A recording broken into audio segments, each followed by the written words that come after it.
Welcome back to the NARAS Cup Series. Today we are all in. Welcome back to the Nashville NARAS Cup Series. Today we are all So in. today we're here for a 150 lap race, and I think eventually Tyler Jones will be joining us once he gets internet connected. I know he was having issues earlier.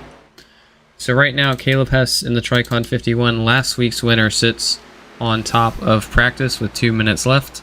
Joshua Mason in the 88 is in second. Brandon Broadfoot in the 22 is in third. And then Jordan Parker in the 9 is in fourth.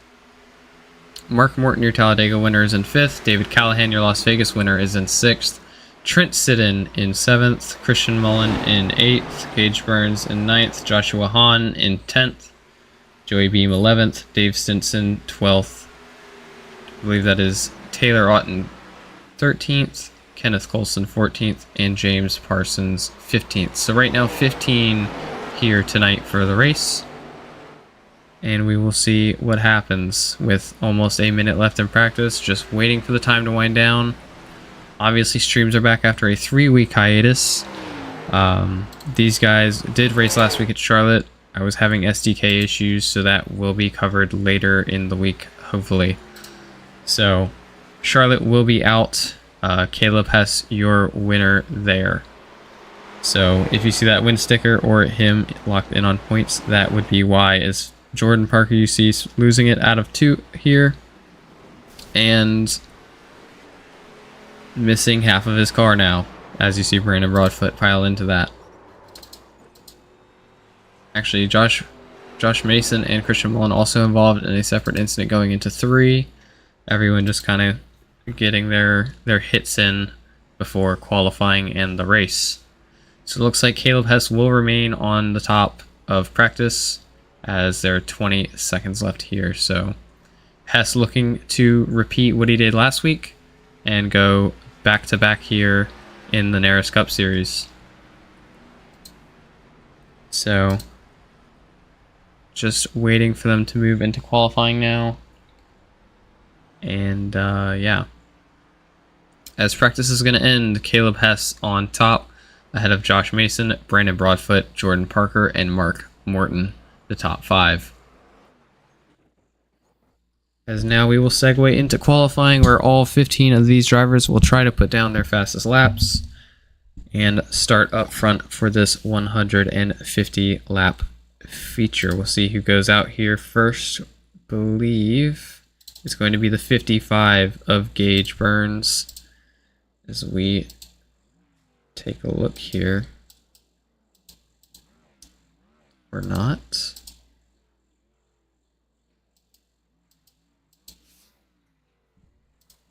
Oh, I believe it's working now. We're going to take a look here at the 55 of Gage Burns in the King's Food car. And then we also have James Parsons in the 20 out on track in the Mobile 1 Toyota Camry. We've got Brandon Broadfoot in his 22 machine, Dave Stinson in the 33 machine, and Trenton Siddon in the 99. Let's see who's the furthest ahead here. It looks like James Parsons, or sorry, it looks like Dave Stinson is actually the first one that will complete a lap here. So let's see what he does in that Menards and Tide Ford Mustang. Down the backstretch here and into turn 3. Nashville's not really like a normal intermediate. There's a more braking involved than somewhere like a Las Vegas or a Kansas. Nashville turns, you know, they're not as banked. They're a little bit tighter, and it forces you to get on the brakes a little bit more. As Dave Stinson's going to put in the first lap with a 29.80. We'll see if anyone's able to top that on lap 1 here. It looks like Trent Siddon will by 0.4 of a second in the 99 machine with a 29.41. We'll see if anyone can top Stinson or Siddon here. Broadfoot goes behind Stinson into third of 3 cars. Stinson coming to finish his second lap here. We'll see if he can catch the 99 of Siddon as he crosses the line here. He won't be able to, but he will gain a 10.5 on the 99. As Gage Burns has gone a 2.5 slower than Trent Siddon, which makes me think he might have had an issue. We actually see Siddon increases his lap time by a few tenths, I believe, or by about a tenth. Broadfoot jumps Stinson and is now up to second of the 5 cars that have run. We're going to go ahead and take a look here at Gage Burns, who just finished his second lap, I believe, and that'll move him up into second in the 55 King's Food Toyota Camry. Christian Mullen on track, going for his second lap after putting himself in P3 on lap 1. We'll see if he's able to do anything better here, as he's going to try and come out of 4, not hit the wall there. You see him get a little bit tight and have to get off the gas. See Mullen on his second lap. Looks like he's not going to increase, although we do see the 9 of Parker goes to the top here on his first lap with a 29.25. We'll see if he's any, or 29.24 here on the board. We'll see if he's able to do anything quicker than that. Caleb Hess moves to second. Looks like Hess, Callahan, and Parker are going to be the ones fighting for the pole here. You see Parker goes a bit wider than Mullen does off of 4. Trust the car a little bit more. We'll see if he goes any faster here. Looks like he will not. His second lap was a 29.29. Let's look and see if Caleb Hess is able to do anything here in the 51 machine. In that Gravedigger 51. Looks like Caleb Hess also will not improve here. We'll go to a 29.26. Looks like we also have the 8 of Mark Morton, the Talladega winner, on track here for qualifying. He'll slot into 5th on his first lap. We'll see where he is on his second lap.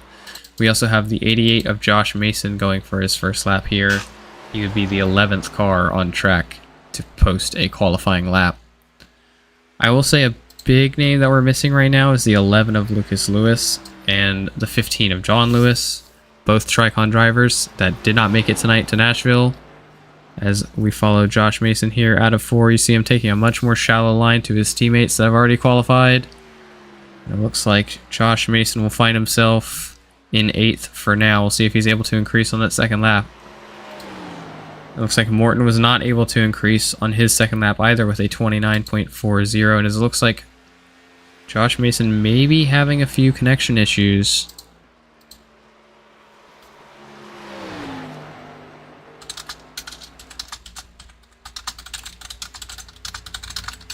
As he's going to go ahead and cross the line here and find himself up into P4, so a gain of 4 positions here on his second lap. And it looks like that's everyone we have right now. Beam, Coulson, Hahn, and Auten have yet to take a lap here. So it looks like maybe we've got everybody that's going to be taking a lap here for qualifying. So I'm not entirely sure. We might be finished with qualifying. I can't entirely tell. And it looks like we are. So we're going to go ahead and move into the warm-up. But first, we are going to go ahead and move into the national anthem. And we will catch y'all when we are back.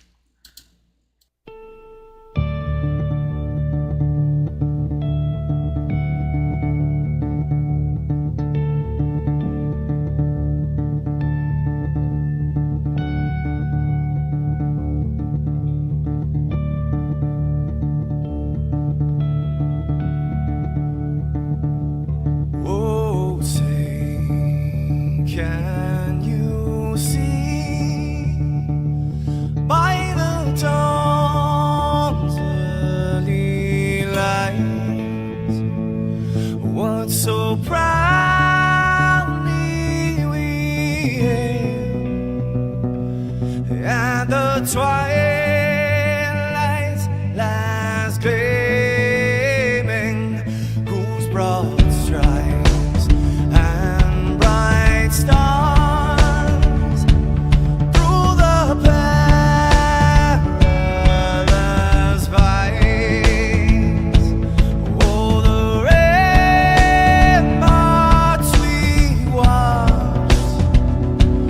were so gallant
Welcome back to Nashville. I am now joined here by Tyler Jones. Howdy, everybody. So we will now, I guess, cover all the news and stuff for today, as we are now just kind of waiting for warm-up to finish. So I don't see anyone on track yet here. We do have some news going into this week, as I was sent.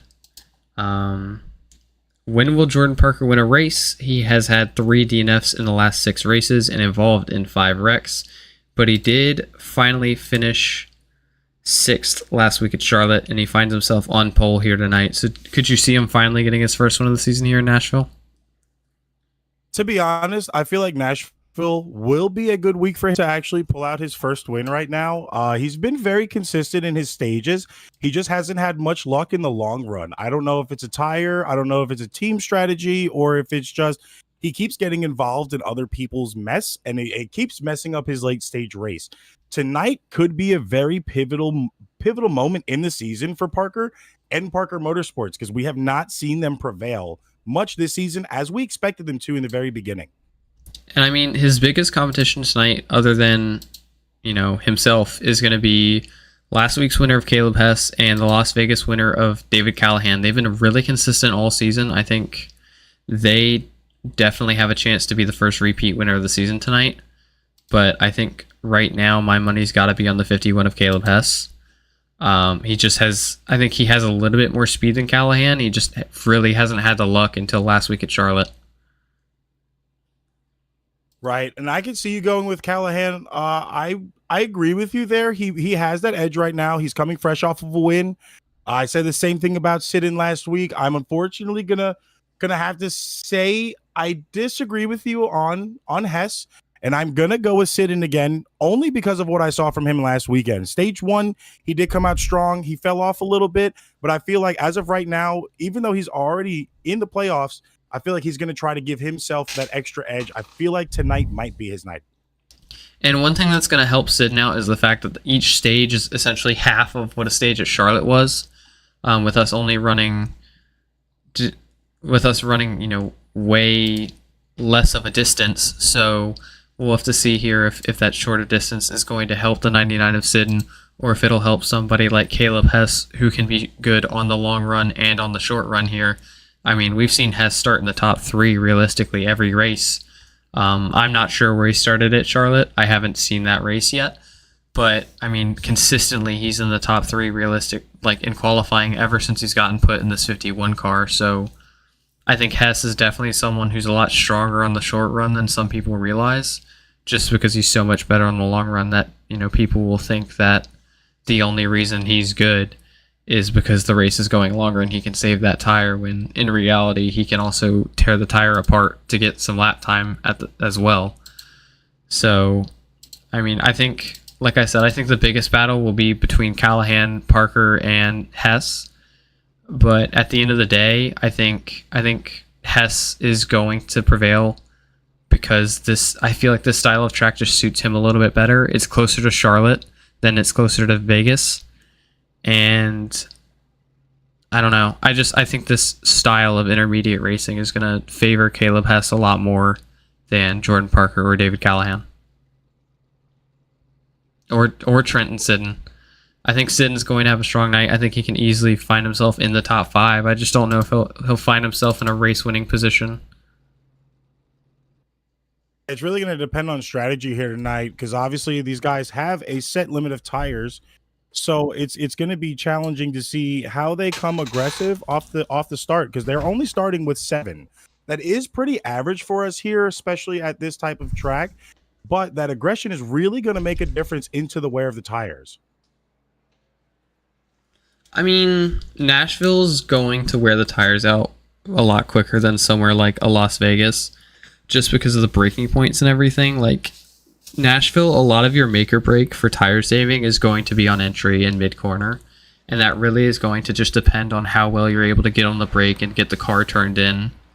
And I think we're going to see tonight how well some of these drivers are able to do it. As I'm actually going to go ahead and follow David Callahan here, as it looks like we do have some people on track now.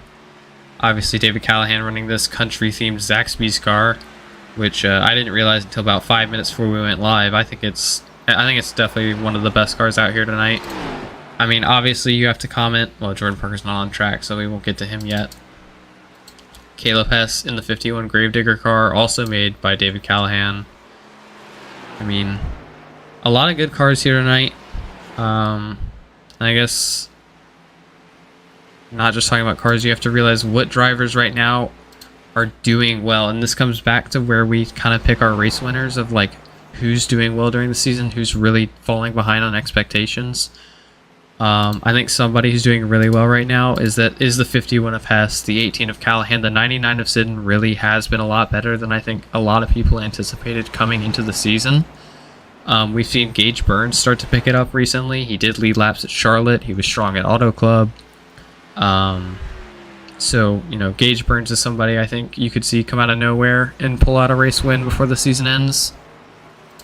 Someone who really does need to pick it up a little bit, though, is, like I said, probably that 88 of Mason. The 9 of Parker, he's good on points, but I think realistically right now what he wants is a win, and I really think that's what he needs right now. And then, you know, Dave Stinson really hasn't shown up since his Daytona 500 win. I think that might have been a flash in the pan for him, but we'll have to find out as the season goes on. And we will have to see here. So,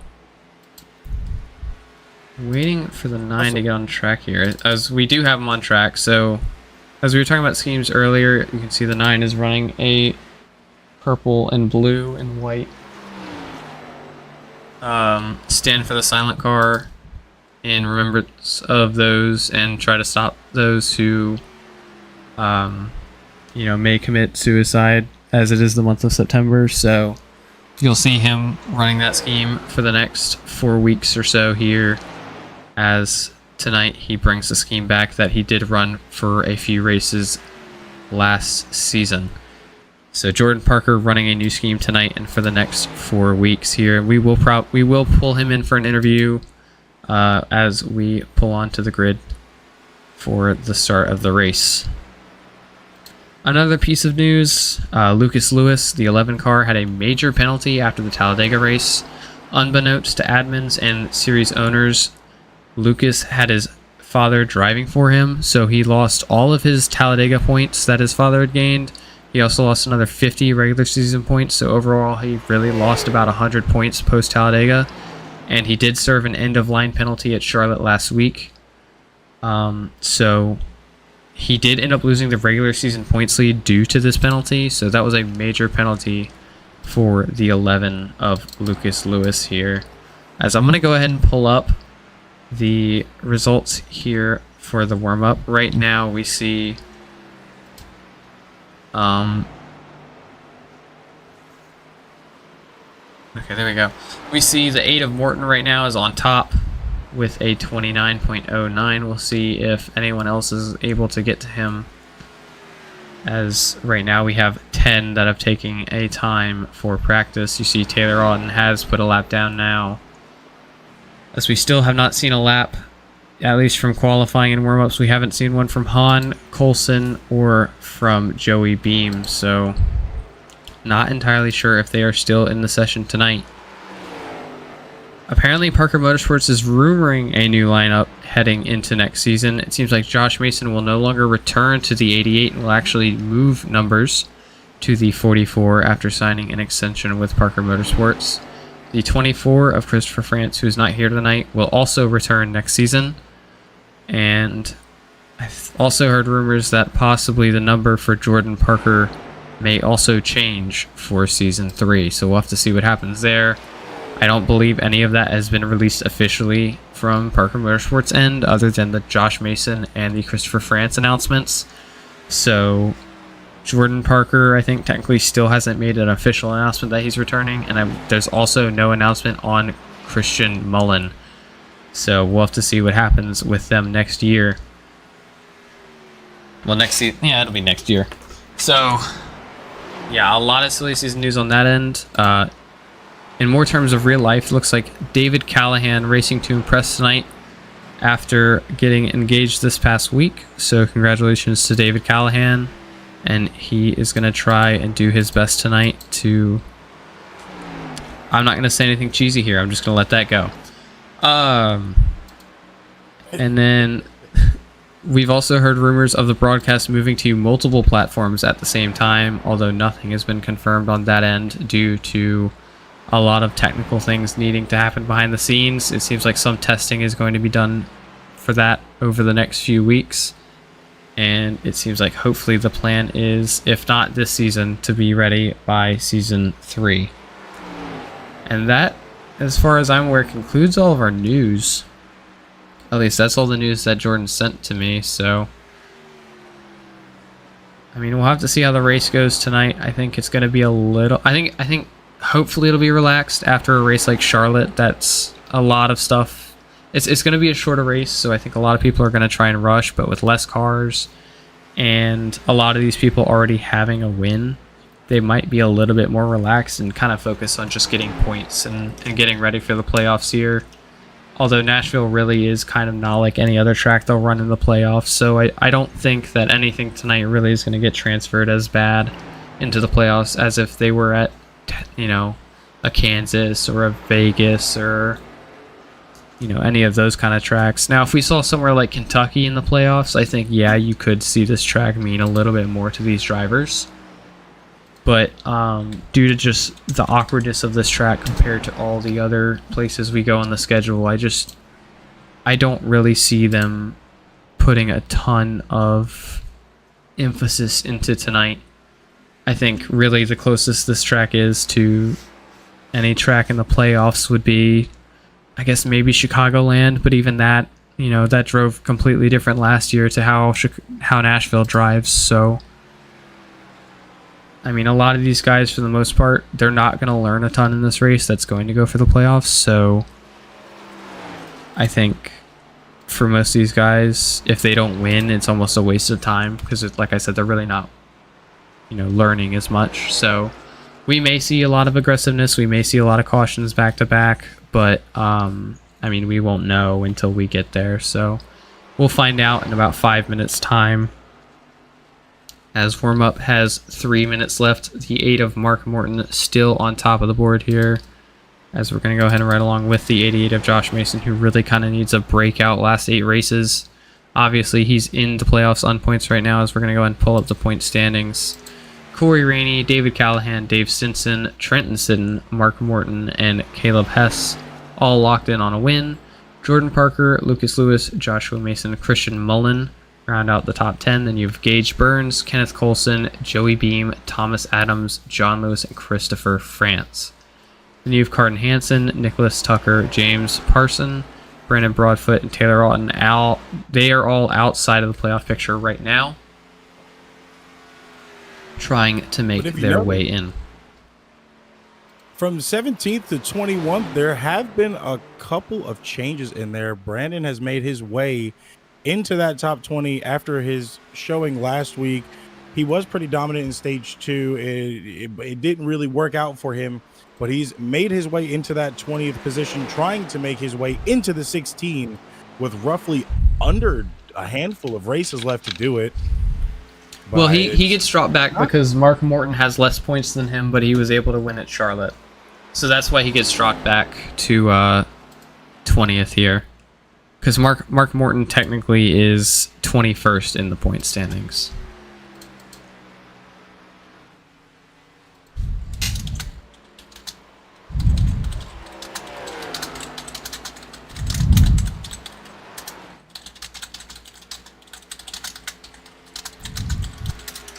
As we still await warm-up to end here, as I'm going to go ahead and pull the points down. Once again, right now we've got 11 cars who've taken a time. We'll have to see what happens here during the race. I think we'll have to see. I mean, I really don't know what to expect. It's been a while, so yeah, we'll really just have to see.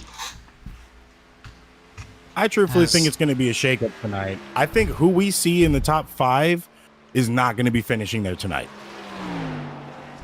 Wow, you really think the entire top 5 will not finish up front tonight? You think I feel like Jordan Parker? You think most out of of Jordan Parker, Caleb Hess, David Callahan, Trenton Sidden, who's your race pick by the way, and Josh Mason, you think none of them are going to finish in the top 5? Well, I'm not saying per se not every one of them finish in the top 5, but I don't think most of those drivers are going to be finishing in a position where they're expecting. And I'm only saying that because we still don't know exactly what's going to happen for the remainder of this race, which cautions are going to be detrimental to these drivers, and you know how their strategy is really going to play out. But the way I've been looking at it, especially after the last couple of weeks, I've noticed most of the top 5 don't really make it there by stage 3 again. Some do keep to claim their position for where they qualified at, but I've noticed it's been more of a challenge for a lot of those drivers to hone in stage 3.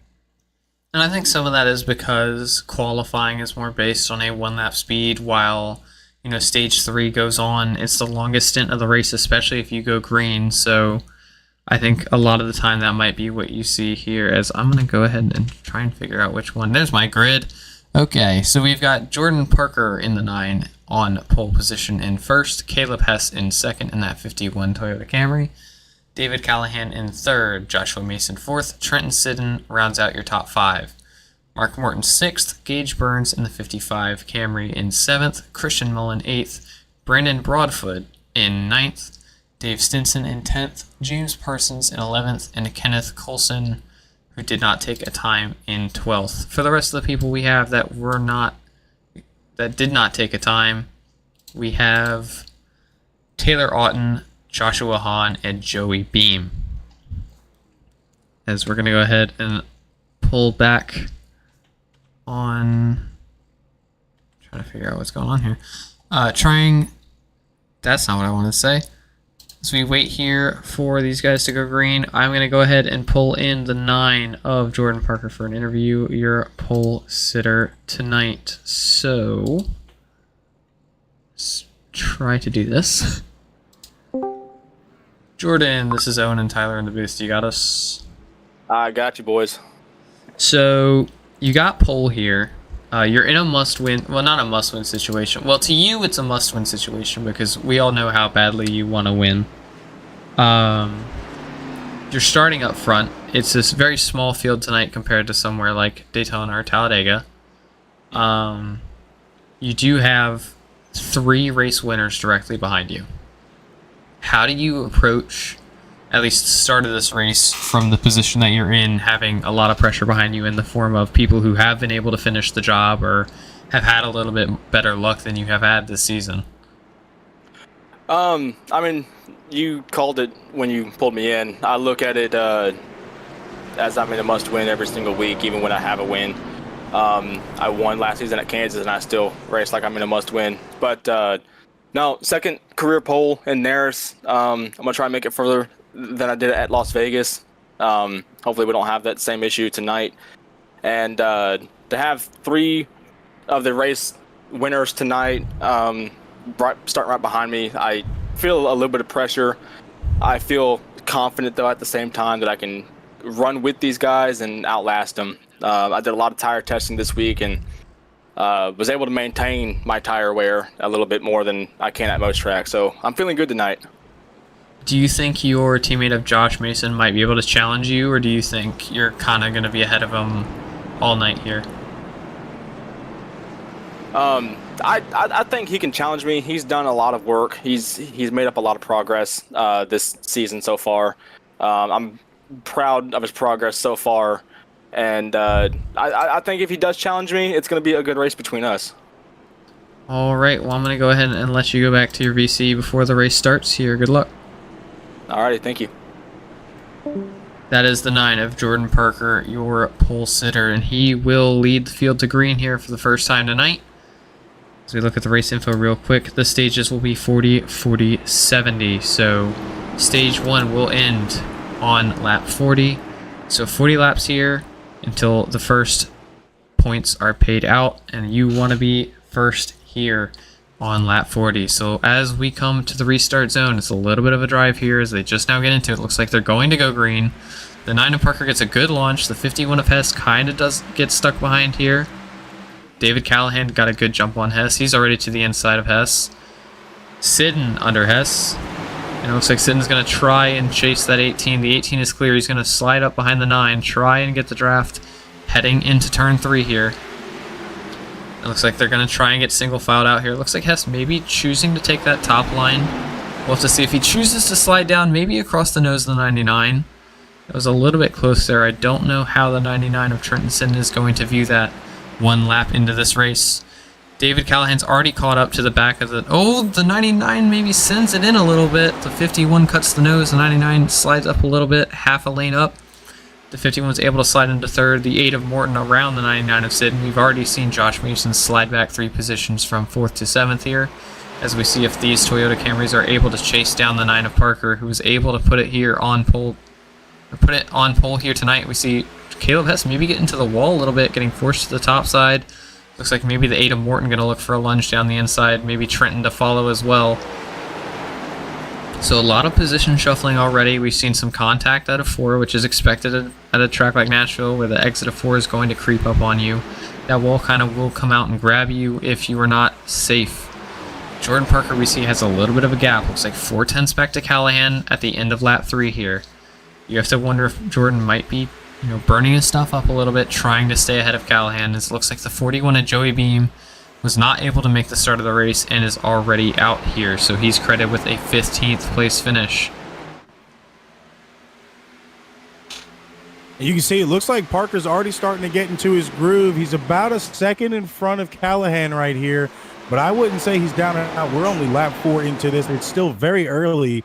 Callahan is following Parker's line to a T right here. Is not losing time nor gaining, but it is still very early in this race, as he has an entire line of cars behind him. He has Mark Morton, Caleb Hess, and Trenton Sidden, all tandem, single file. And I think the big thing you notice right now... Oh, sorry. No, I was... Oh. I think you're cutting out a little bit, Tyler. And I will say the biggest thing you'll notice here, especially going into 1 here, you'll see that the 9 of Parker does enter a little bit more shallow than this 18 of Callahan. You'll see Callahan kind of diamonds in a little bit. You did see Jordan kind of turn in a little bit later to try and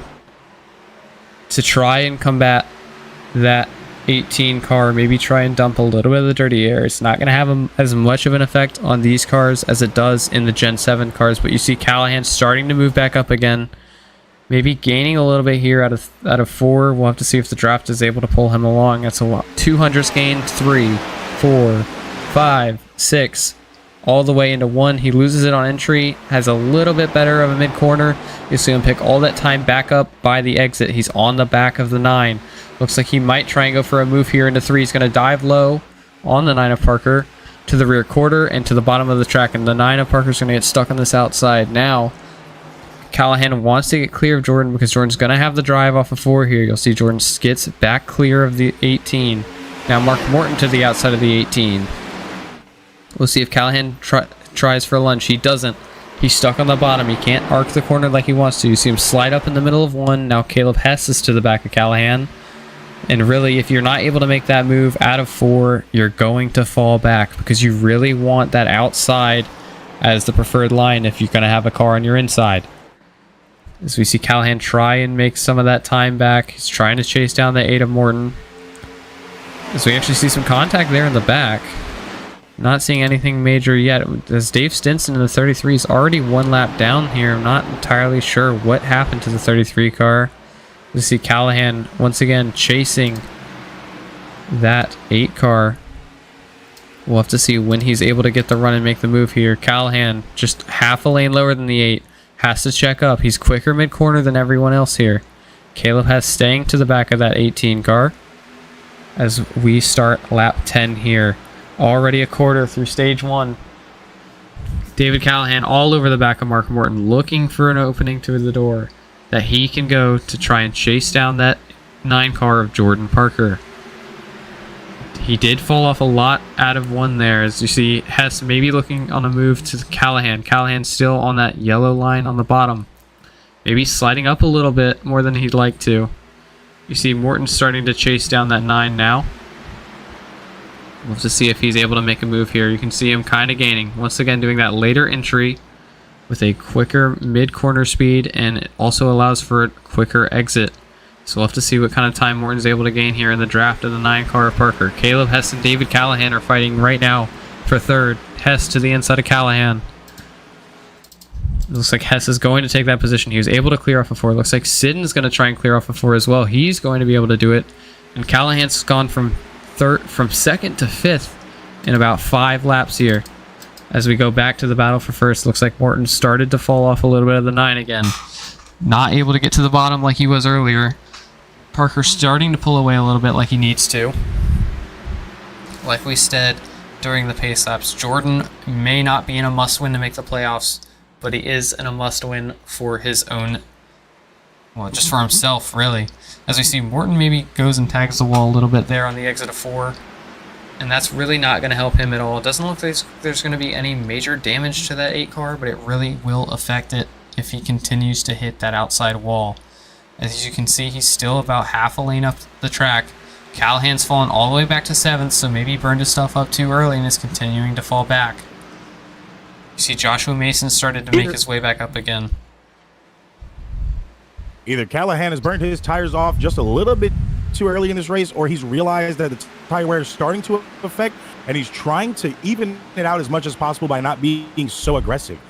We're only going to be able to have to sit around and wait to see that happen, because right now Parker and Morton are rolling fire on their tires in the front of this line, not letting up at all. There is almost a 1.5 gap to 5th place between the leader.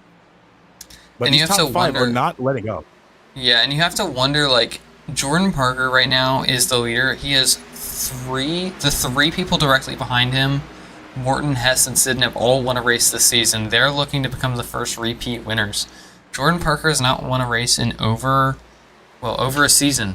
He won in the Spring Kansas race last season and was not able to get victory in the Spring Kansas race this season. So realistically, Jordan Parker would have the equivalent to a year-long winless streak right now that he's trying to snap. And we see here, actually, Caleb Hess gets to the inside of Mark Morton. Maybe Morton burned his stuff up trying to catch the 51 of Hess. That has been a trend that we've seen, as Morton will go a little hard at the early part of these races and start to fall off after the first few laps. We see Callahan's already fallen back 2 seconds, continuing to fall off a little bit. So we'll have to see what happens there. Caleb Hess not really gaining on the 9 of Parker here. Is actually, here's somebody in the wall. Maybe that might have been the 8 of Morton, actually. So maybe Sidden and Morton were getting into it here. And we're gonna they look are at this bumper to battle. bumper right now. Morton looks like he's going to try to be passing Sidden on the outside here in a couple of laps, but he's starting to fall off pace just a little bit here, as Sidden has been a little bit more conserved so far since the green flag. We are roughly about to be 18 laps in. He might have the freshest tires one of the freshest tires out of his pack. And I really think, I don't think Mark's trying to pass people on the outside. I quite literally think he doesn't have the grip to get to that yellow line on the bottom. And it's really costing him a lot of time, as you see him continue to lose to the 99 of Sidden. Actually, Sidden's starting to gain on the 51 of Hess here, as Hess continues to lose time on the 9 of Parker. So really, I think the battle we need to watch right now is between that 99 and the 9. As we see, I think really it'll be... Oh, Sidden had to check up there as the 51 cut across his nose. So quite a big time loss there for that 99 car. As we see Morton get into the wall, forces the 88 to the bottom here. 88 was able to get away without any damage, luckily. So we'll have to see if the 88 of Josh Mason is able to get around the 8 of Morton. Morton on that very top side. Looks like he's going to get cleared by the 88 and have the 5 of Christian Mullen below him here. As Mullen's going to stay that inside, he really needs to get clear of this 8 car before turn 4's exit. As it looks like he's going to slide up. He's going to check up the 18 to Callahan. So Callahan's going to be really the short end of the stick here. Unless Morton's able to get into the wall again. No. So Callahan will remain in 7th. Will not get the spot on Morton. But similar to Callahan, Morton went from 2nd to 6th in about 5 laps because he burnt his stuff up over that time. And the second he did, everyone pounced on it because he got stuck on that top side. And yeah, it really just, that one mistake hitting the wall can cost you that many positions here. as we see the 99 of Sid continue to kind of knock on the door of this 51 car. Looks like he's trying to make a move, maybe on corner exit. We saw him dive a little bit low there out of 4, which is an interesting move. Usually you see that dive low on corner entry, almost like a dive bomb. But it almost looked like Sid tried to pull the wheel on exit, like he was trying to get under him for the tri-oval possibly. So we'll have to see what the 99 is able to do here, tracking down that 51 car. You can see the 51 kind of slides down mid-corner and dumps the dirty air on the 99's nose. And that might be some of the reason the 99 hasn't been able to close mid-corner to that 51 car.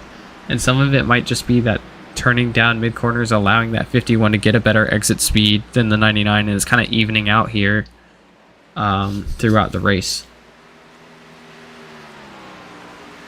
I mean, just looking now, we're on lap 20. Parker's still in the lead. The pole sitter is still holding on 22 laps into this race. You have Hess behind him, almost roughly a second back now. P5. Oh, James Parsons. James Parsons was stopped there on the top. I don't know why. Looks like maybe he hit the wall. Yeah, his right front is destroyed. I think the 20 of Parsons might have hit the wall here. I'm gonna try and find where this incident was. I'm not seeing anything on... Was it out of 4 here? Yeah, I'm not seeing He had it for a while. Looks like maybe he blew a tire. And that would definitely hurt him too. Unfortunately, he had about the same race last week, except for he had a solo spin on the first lap right out of the grid, and unfortunately held him almost 22 laps back last week. It's kind of unfortunate to see him almost be in the same situation here now. Yeah, his car just kind of goes straight. I almost wonder if he burnt the tires up, and it might have blown the right front here this early in the race. And that's what can happen if you're not watching your tires here in Nashville. As we see Jordan Parker actually losing some time to the 51 of Hess now. He might have lost that time trying to check up because of where the 20 was. Because the 20 kind of caught him right on corner exit. So, you know, as we see him pick up almost a 10th on Hess immediately. So, yeah, the 20 definitely played a role in Parker losing so much time to the cars behind him. On lap 25 here. Kind of the same stuff we were talking about where Parker unfortunately keeps kind of getting stuck in somebody else's mess, and it kind of messes up his race a little bit. Thankfully, it did affect him, but he still has the lead right now. Sidden is tracking him down with Hess as well. They are in draft tandem behind him, but nothing's really shaking. The time isn't really moving. I think really right now what you want to kind of know is less of the 40 lap run. I would be more concerned about the first 30-35 laps of this run, as you're going to need to pit in stage 3, and I think your best bet is going to be to cut it in half and run about 32 or 33, however many laps that we have after the caution. So I think really you just kind of, the next 6 laps are the important ones. So after that it's kind of just almost gimmicky for the stage. And they said it's 85% fuel. I don't know how long a tank will go here. They may have to pit for fuel here. I'm not entirely sure, as actually we see the 33 of Stinson is out of this race, and then we see Taylor Auden and James Parsons both on pit road. So some trouble for those 4 cars that are out or on pit road already this race, as Hess really isn't, he's not losing. I mean, he's gaining a little bit, but he's not gaining so incredibly fast that I think Parker needs to be worried. Now, if he starts to gain half a tenth or a tenth a lap, then I would start to be like, okay, they're starting to catch me. They're not supposed to do that, and I need to go. And I almost wonder if Parker's kind of sitting back to try and allow them to burn their stuff up, thinking they have a chance to catch him. In reality, he might just be saving. I really think those three cars between Parker, Hess, and Sidden, I think they've kind of realized where their tires are at right now. They were managing them while still keeping their pace, not letting the cars behind them catch too much time up. And I think that's kind of what we're seeing right now, because like you said, they're not gaining, but they're not losing. Yeah, they did lose a lot of time there, though, as it looks like maybe some issues for the 51 of Hess and the 99 of Sid, maybe something they weren't thinking about earlier. As actually you can see Hess kind of stabs the throttle on exit, so you have to wonder if maybe he's getting a little tight or a little loose here. You see him not really able to get to the bottom. Yeah, I think his tires are gone. Sidden's actually going to get around the 51 of Hess. The Wendy's 99 machine of Trenton Sidden has now moved into second place. And we'll have to see how this goes from here. So Sidden now on the chase for Parker. Wants the stage win. He's got 10 laps to get up there. He would need realistically a little bit more than a tenth a lap. So I don't think it's realistic. I think Parker, for the most part, kind of has it locked. I think his biggest enemy right now is his own tires. So you can see him taking a really shallow exit, trying not to slide up and hit the wall, because any time loss is big when you are the leader of the race. As we see, David Callahan was able to pass the 5 of Mullen, but you know, Callahan was probably the first one we saw fall off, which was really surprising to me, because usually Callahan's one of the last people we see fall off when it comes to tires. So I think, like I said, this isn't Callahan's kind of intermediate track. This is kind of the most short track intermediate that we have. And I've always said that. I've said that it drives more like a short track sometimes than it drives like an intermediate. So, you know, maybe not David's wheelhouse here. But I mean, he'll still get, if he finishes in 6th, he'll still get a solid 5 stage points. And as the regular season points leader, that's big for him. So I think really that's what matters to him right now, is he's 70 points above Jordan Parker in the regular season standings. So really, even if Parker gains a few extra points here or there, I don't think it's a major gain or loss for him. As we see Parker actually continue to gain on the 99 of Sidden, Hess continuing to fall off really bad right now. I'm not entirely sure what happened to that 51 car, but you could see him getting tight on the entry, especially of turn 3. So maybe just an issue of burning his stuff up a little too close. And you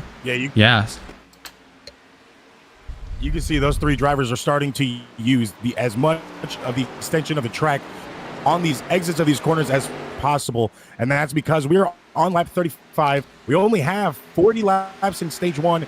Their tires are probably at the max right now. They are pushing it to the limit, but they are doing it very, very conservatively.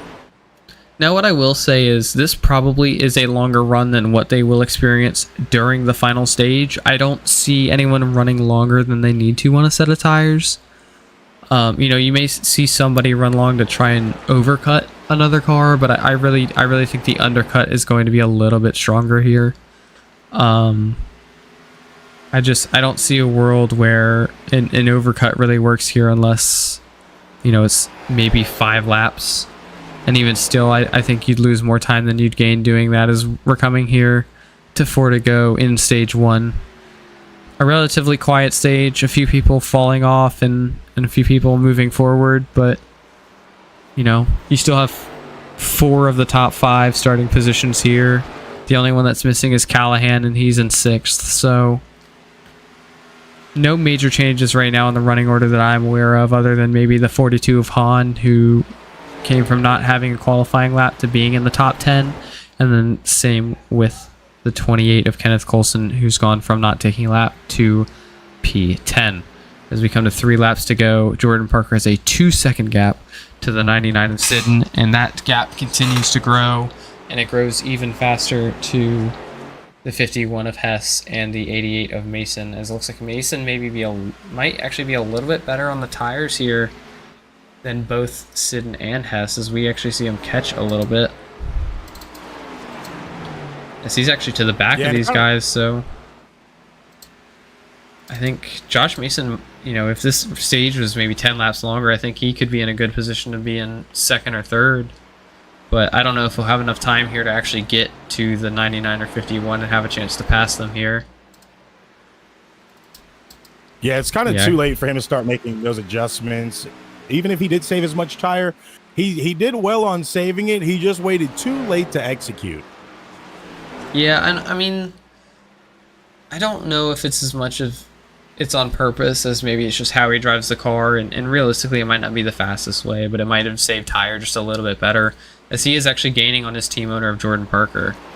But I don't know. I think it's really just kind of it's really more of a tire management race right now than anything, and I think there's a very good chance that we'll see a very similar result in stage 2, as we're coming to the end here of stage 1, and it seems like Jordan Parker is going to win stage 1. And I want to touch base on what you said earlier about Parker having 3 winners behind him off the grid. I really feel like, as we've seen right there in stage 1, that has actually helped Parker a lot. I feel like having those 3 winners behind him is kind of boosting him to be just a little bit more strategic, just a little bit more better on the track. And it's one of those things where you don't want to have a repeat winner before you could put your name in the books this season. As I'm going to step away real quick, as there's people playing music down the hall, so I will be right back, and we're going to go ahead and play an ad during the pit cycle.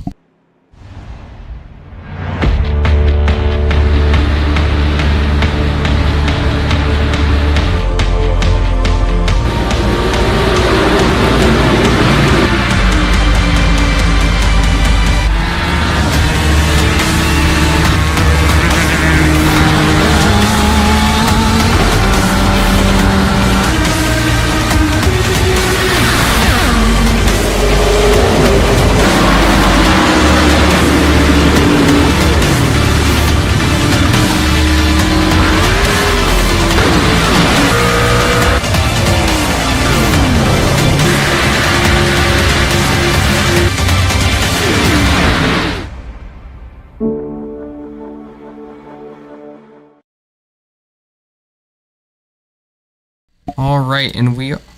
Oh, yeah, I'm unmuted. All right, and we are back from commercial. It's a little bit quieter on my end now. I wasn't sure if the mic was picking up the music or not. I was definitely hearing it, so I'm assuming it was. Because sometimes this microphone picks up when I breathe, so... Yeah, So does mine. yeah, I don't know if you could hear it on your end, but it was like Mexican I didn't hear nothing. music. I don't even know what it was.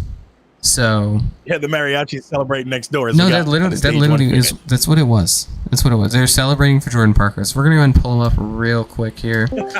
Jordan Parker, this is the mariachi band in the booth. You got us? I got you, boys. What's up? They were playing celebratory music for you down the hall when you finished. I love that. Yeah, I mean it wasn't for you, but it was timed like it, so I could hear it Hey, through the you know what? headphones. I'll take it though. Yeah, thankfully they turned it down though because it was loud. So, but while we got you in the booth, Jordan, I do have a question for you. Did you hire the mariachi? Yeah.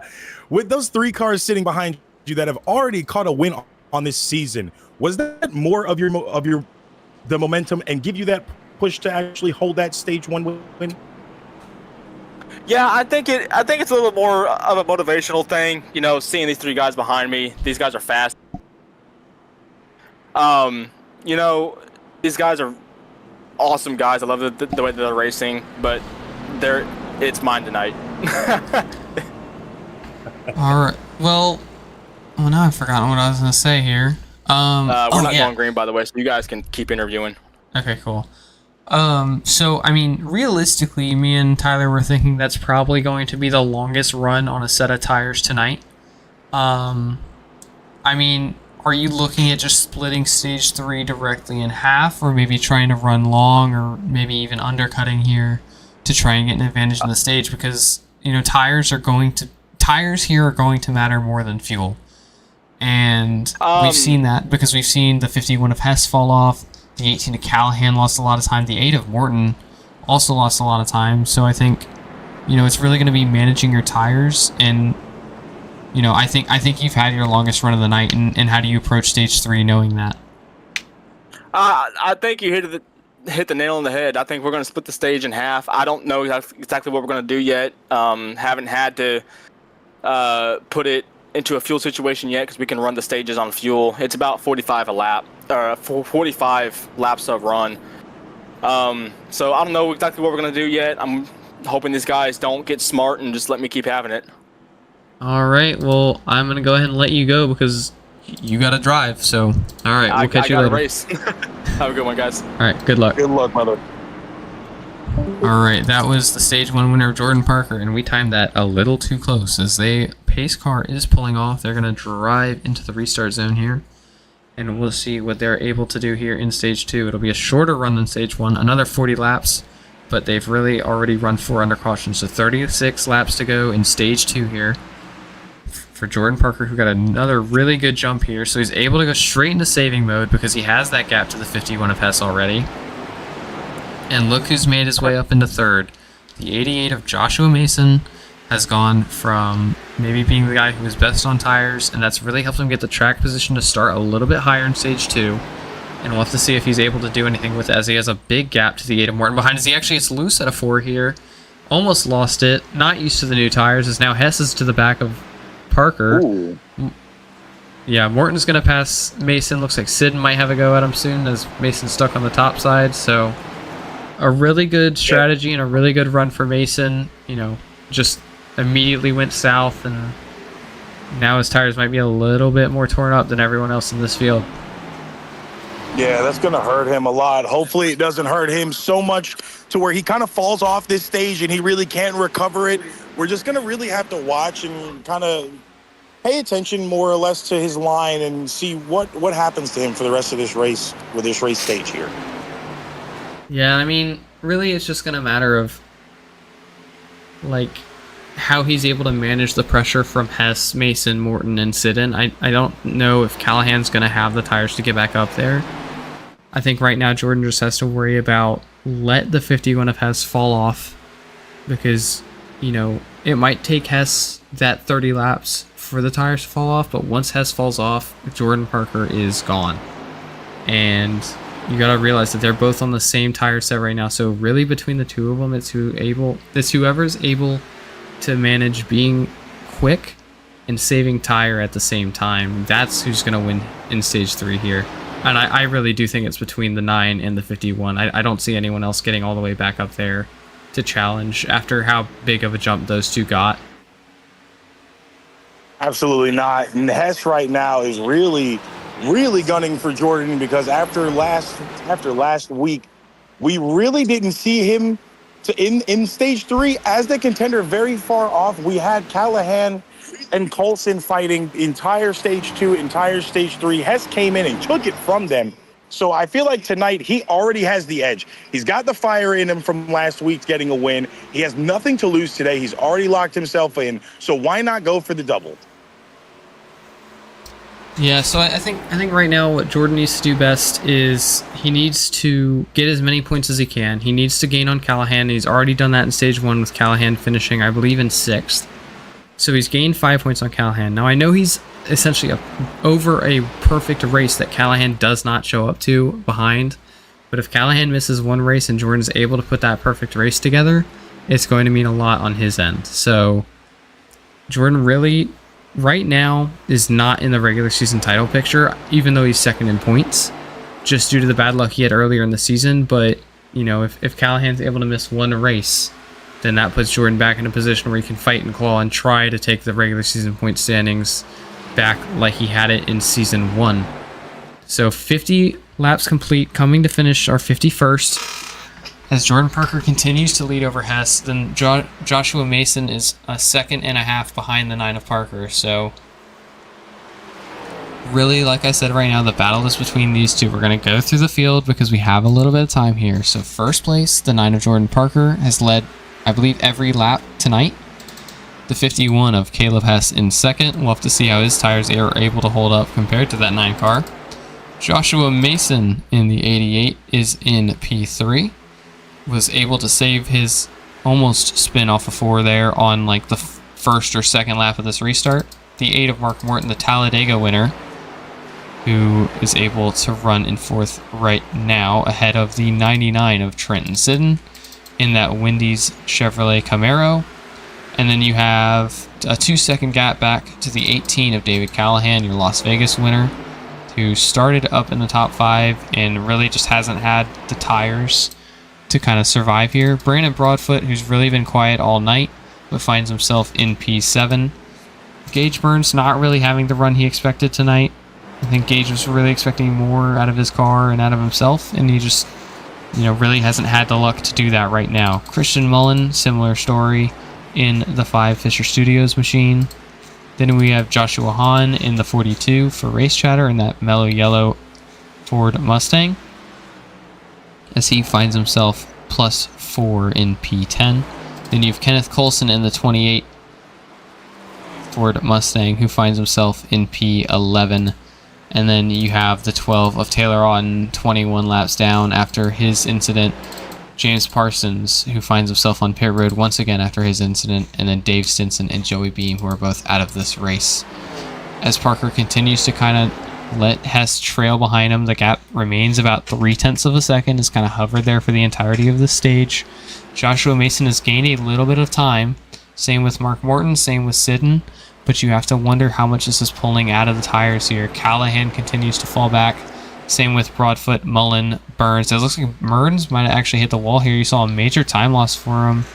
He went from ahead of Mullen by about 0.2 of a second to behind him by 0.2 of a second. So maybe he caught the wall at a 4 there and really just kind of scrubbed all the speed off of that 55 car. As we see, the 51 of Hess does go a little bit wider on exit of 4.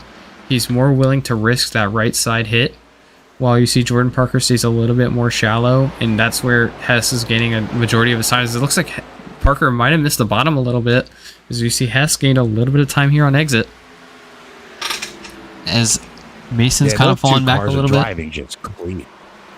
Yeah, and you can definitely execution see from Hess and Parker, beautiful.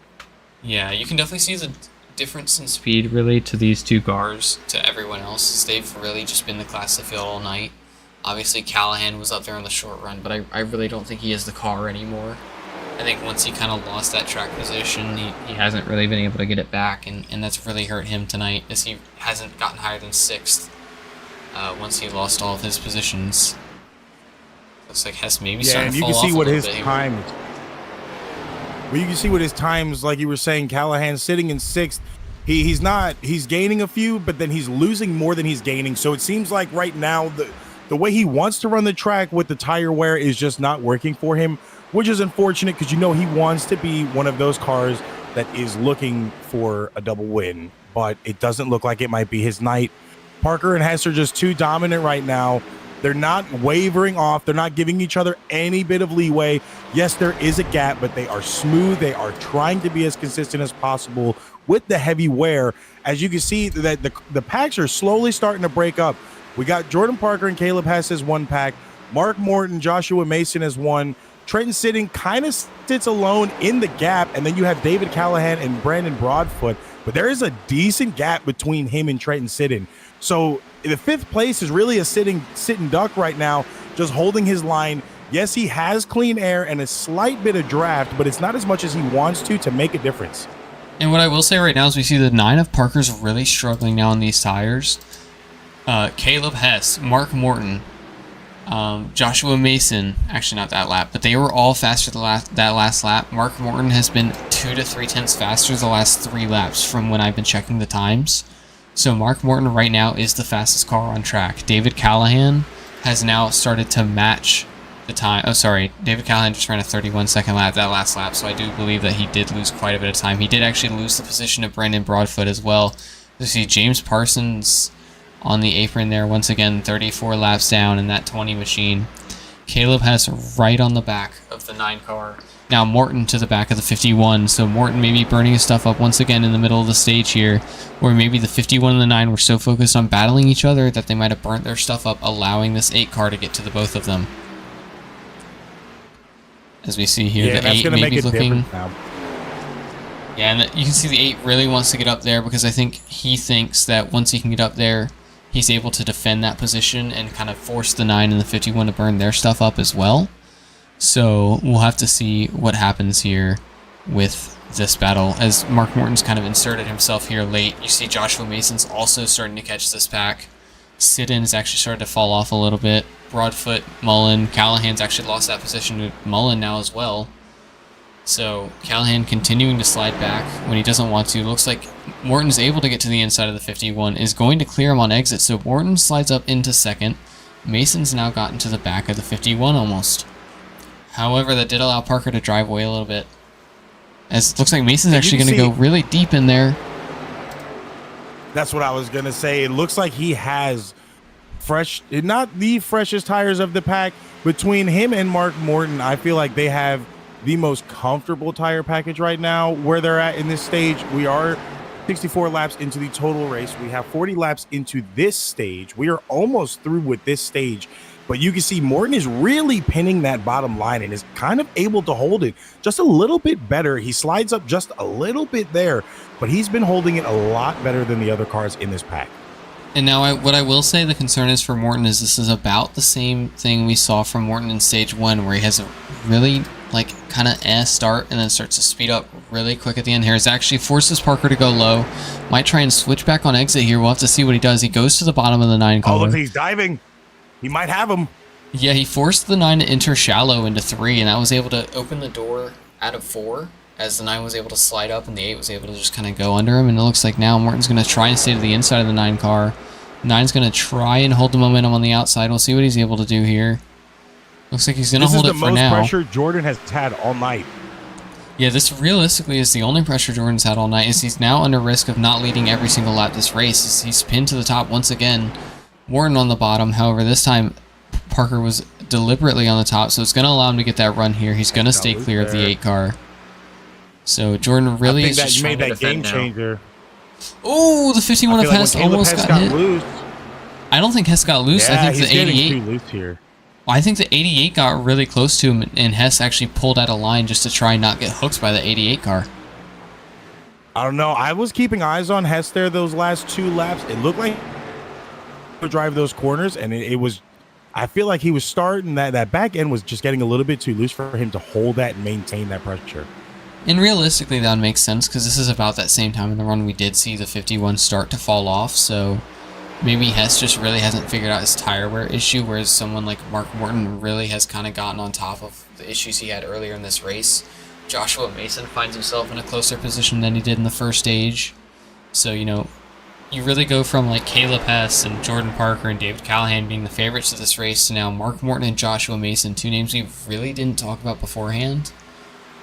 I haven't seen a lot out of Morton, not in terms of him not doing well. It's just because, I haven't been around all that much. And, Joshua Mason really hasn't been on his A game recently. So we'll have to see what they're able to do here as Parker continues to pull away from the 8 car. So actually we see the 88 get really kind of loose on the bottom here. And he's going to have to check up and not hit that 8 car. So looks like Parker might have a little bit of relief from pressure, at least for now, until I think Mason's issue right now is entry. I think he's trying to go into the corner a little too hard, and it's forcing him to kind of lose the rear a little bit. And I think that's the reason he's burning up. He's just not accounting. He's not accounting for this draft right there, and that also lets Mason get under him. They're going to be side by side now, and it looks like it's going to be Parker Motorsports trying to sit 1 and 2. I like you were saying, I feel like right now they just can't handle it on those inside tires have to be burnt. You see Hess trying to get back up, but it's starting to alleviate a lot more pressure for Jordan right now. He's had the most pressure he's had so far in this late stage here, but he doesn't really have to look into his rearview mirror right now, as all 3 of these cars are now starting to fight to try to get P2 or P1. And what I'll say is we saw there as Mason went to the inside of Morton, you see how much quicker or how much harder Mason gets on the brakes because he gains so much time on the 8 on entry. And you have to wonder if maybe that does work for Mason's tires, as he actually does miss the entry a little bit there and he slides up. Now Morton might have a run here on the 88 car. Mason lost about a 10th here. Now Mason's stuck on the bottom. See if Morton tries the same move he did to Parker. Looks like Morton's going to try the same move. Yeah, Mason checked up to try and stay on the bottom, and Morton, not anticipating it, I think actually got into the back of the 88 and in turn checked up the 51 of Hess. And that allows Parker to gain another like 3/10 on this pack. They're pretty lucky there. We're at lap 73, and we are pretty late into this stage. That contact could have caused a caution. Someone could have gotten loose there. I think realistically later in this race, the 8 just drives through the 88 if that happens. I think the 8 of Morton cut Mason a lot of slack there. As we see Hess maybe try and go for a move on the 8 of Morton, and he just really isn't able to get the run off of 4 that he wants. And what I'll say is, I think some of the reason we see Mason kind of losing the rear a little bit on entry is you see him diving in a lot shallower than, you know, the 8 of Morton, the 9 of Parker, the 51 of Hess. And I think that shallow entry is causing the rear tires to slide out a little bit because he's turning that wheel in harder when he gets into the corner. And you can kind of tell when that is because that's when you see that front end kind of hook a hard left. And you see those rear tires kind of stay going straight for a little bit before they finally hook in. And I think really that's going to be the concern right now for me with Josh Mason is the right rear. I think realistically the right rear is Joshua Mason's problem. Oh, and James Parsons is just going to sit on the outside and Josh Mason's going to run into the back of him. That could be major damage for the 88 there. I'm not entirely sure what happened. This is the same situation. This is the same situation last week that caused Parker a lot in stage 2. Parsons got in the way with his damaged car as he was roughly about 20 laps down last week, and it almost gave the same result that it gave tonight. So luckily, Jordan was able to get around him, and he wasn't in traffic like he was last night because that could have costed him a lot.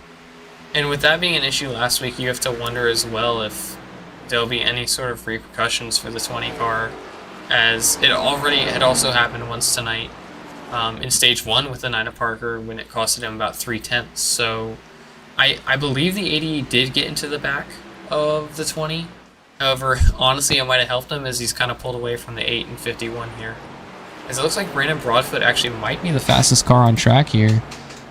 Yeah, he was the only car on track within the 30s that last lap. Everyone else was in the 31s. So,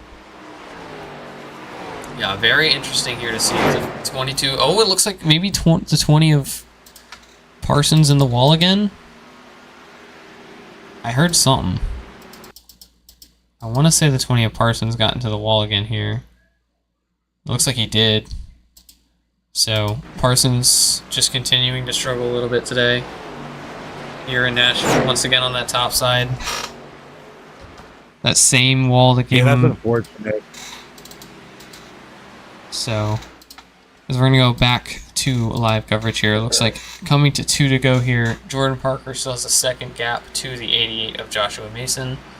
Then another 5/10 back to Mark Morton. So it looks like for the most part, this top, realistically the top 6 or 7 is going, really the top, well, pretty much everyone's kind of locked in their position. I don't see any major changes happening unless somebody hits a wall or ends up spinning here. Is 2 to go in the stage, coming to the white flag for stage 2. Jordan Parker continues to lead every single lap of the stage, and we'll have to see if he's able to continue this dominance here for the last 70 laps of this race. As we are on the last lap of stage 2, you see Josh Mason trying to dig a little bit to try and make up at least some time to see if he still got it. He's able to make up some time, but it's not going to be enough to get to the 9 of Parker. However, you do have to wonder, as Mason actually gains 2/10 there on entry, you have to wonder if Josh Mason's going to have something for this 9 car here at the end. Went from being an underdog to maybe having the strongest car tonight, as that's going to conclude stage 2. 2 for 2 so far. It, as of right now, is the 9 against the world. Well, realistically, I think he's more the 9 against the 88 right now. I don't think Hess has had anything too crazy to go against the 9. I think he definitely has a good car, but I don't think he has the winning car right now. I think the person with the best car currently is the 88 of Josh Mason, and once that might change once he finally has a way to pressure for the lead. You see a lot of people who will do really good in the race, and the second they get to pressure for the lead, they fall off a cliff. So we'll have to see if the 88 is able to kind of balance the pressure here as we're going to go ahead and throw it to a commercial for pit cycles, and we will be back after this.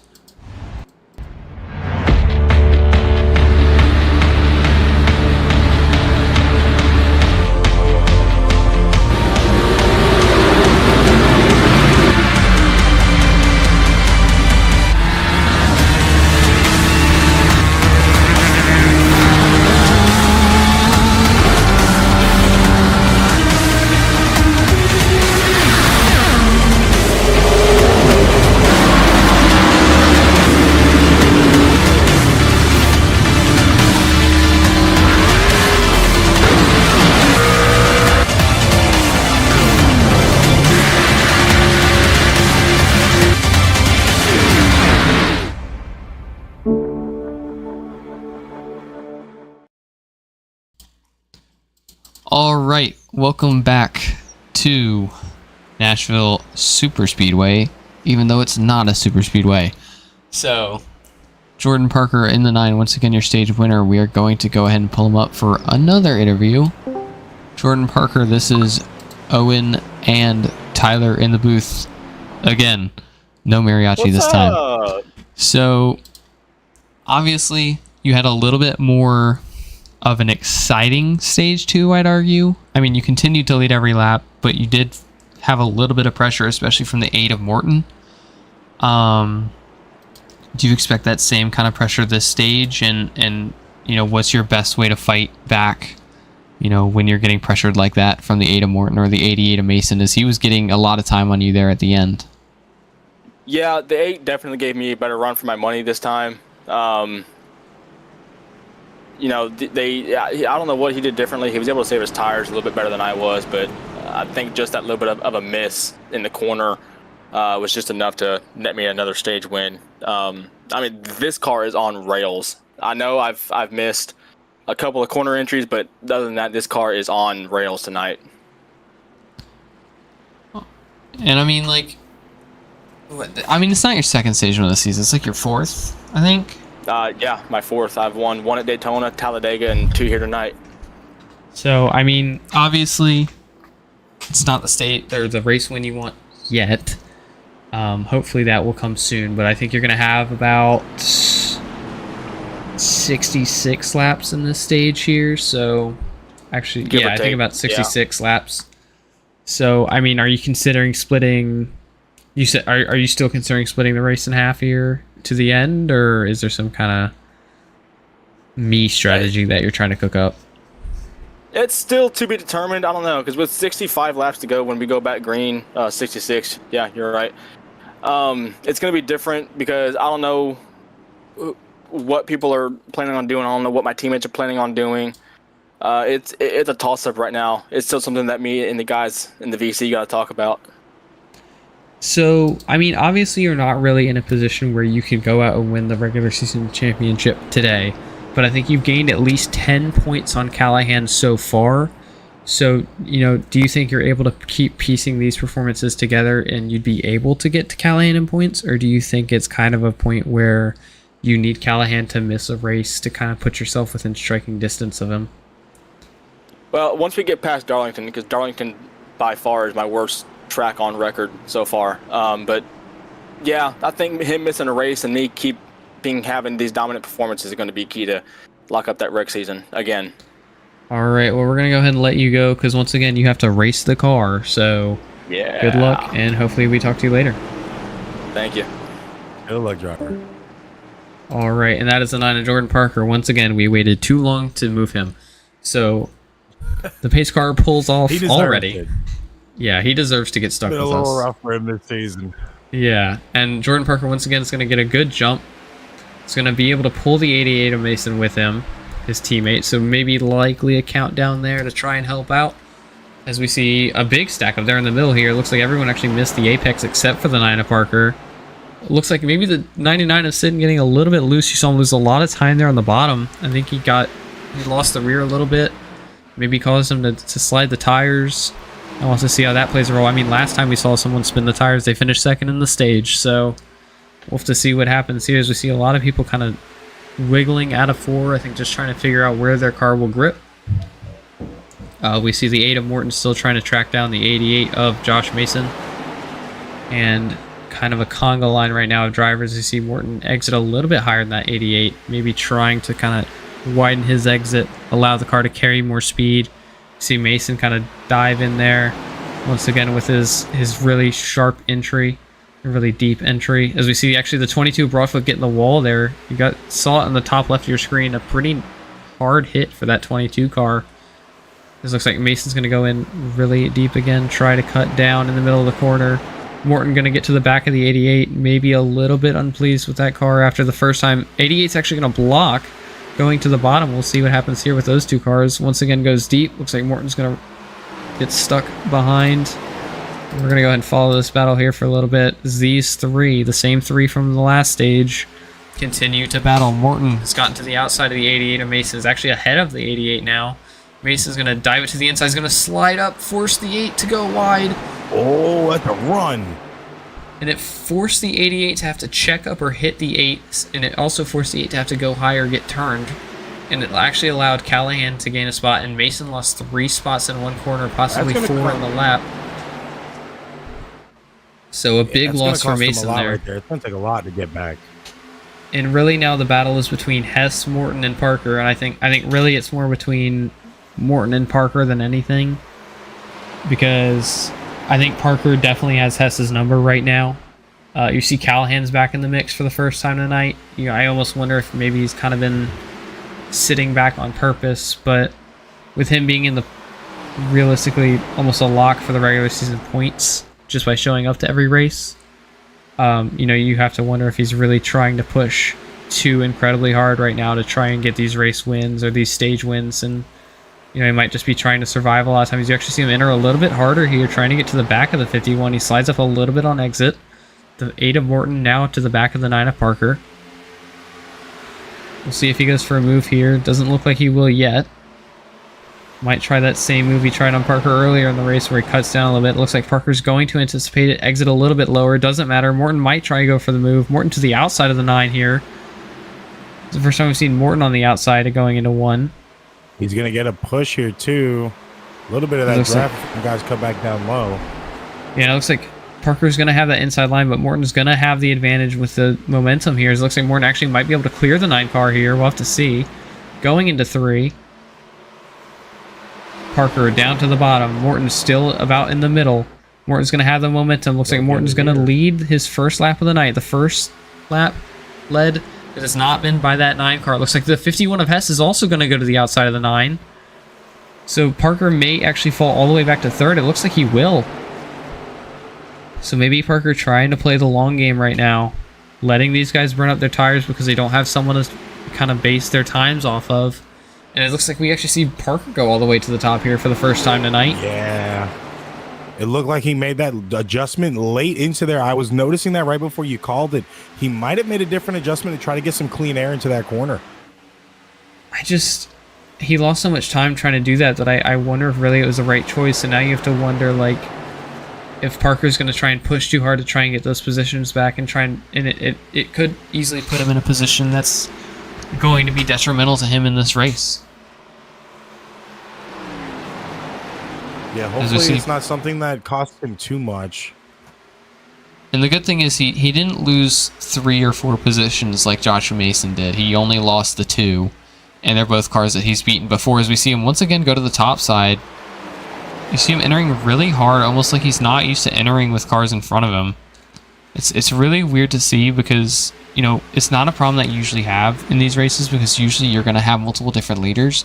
But this is the first time tonight that Jordan Parker's been behind another car, and I think he's trying to learn it as he goes in the final stage of this race here.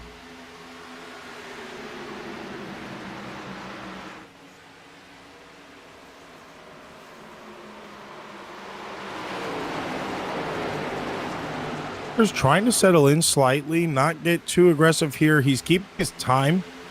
Obviously, Morton in the lead right now. Hess behind him. These 3 cars are really not trying to give up anything else to anybody. Callahan is sitting behind Parker right now. He's really not been a name we've called out too much tonight, but he looks like he might be trying to change that right here.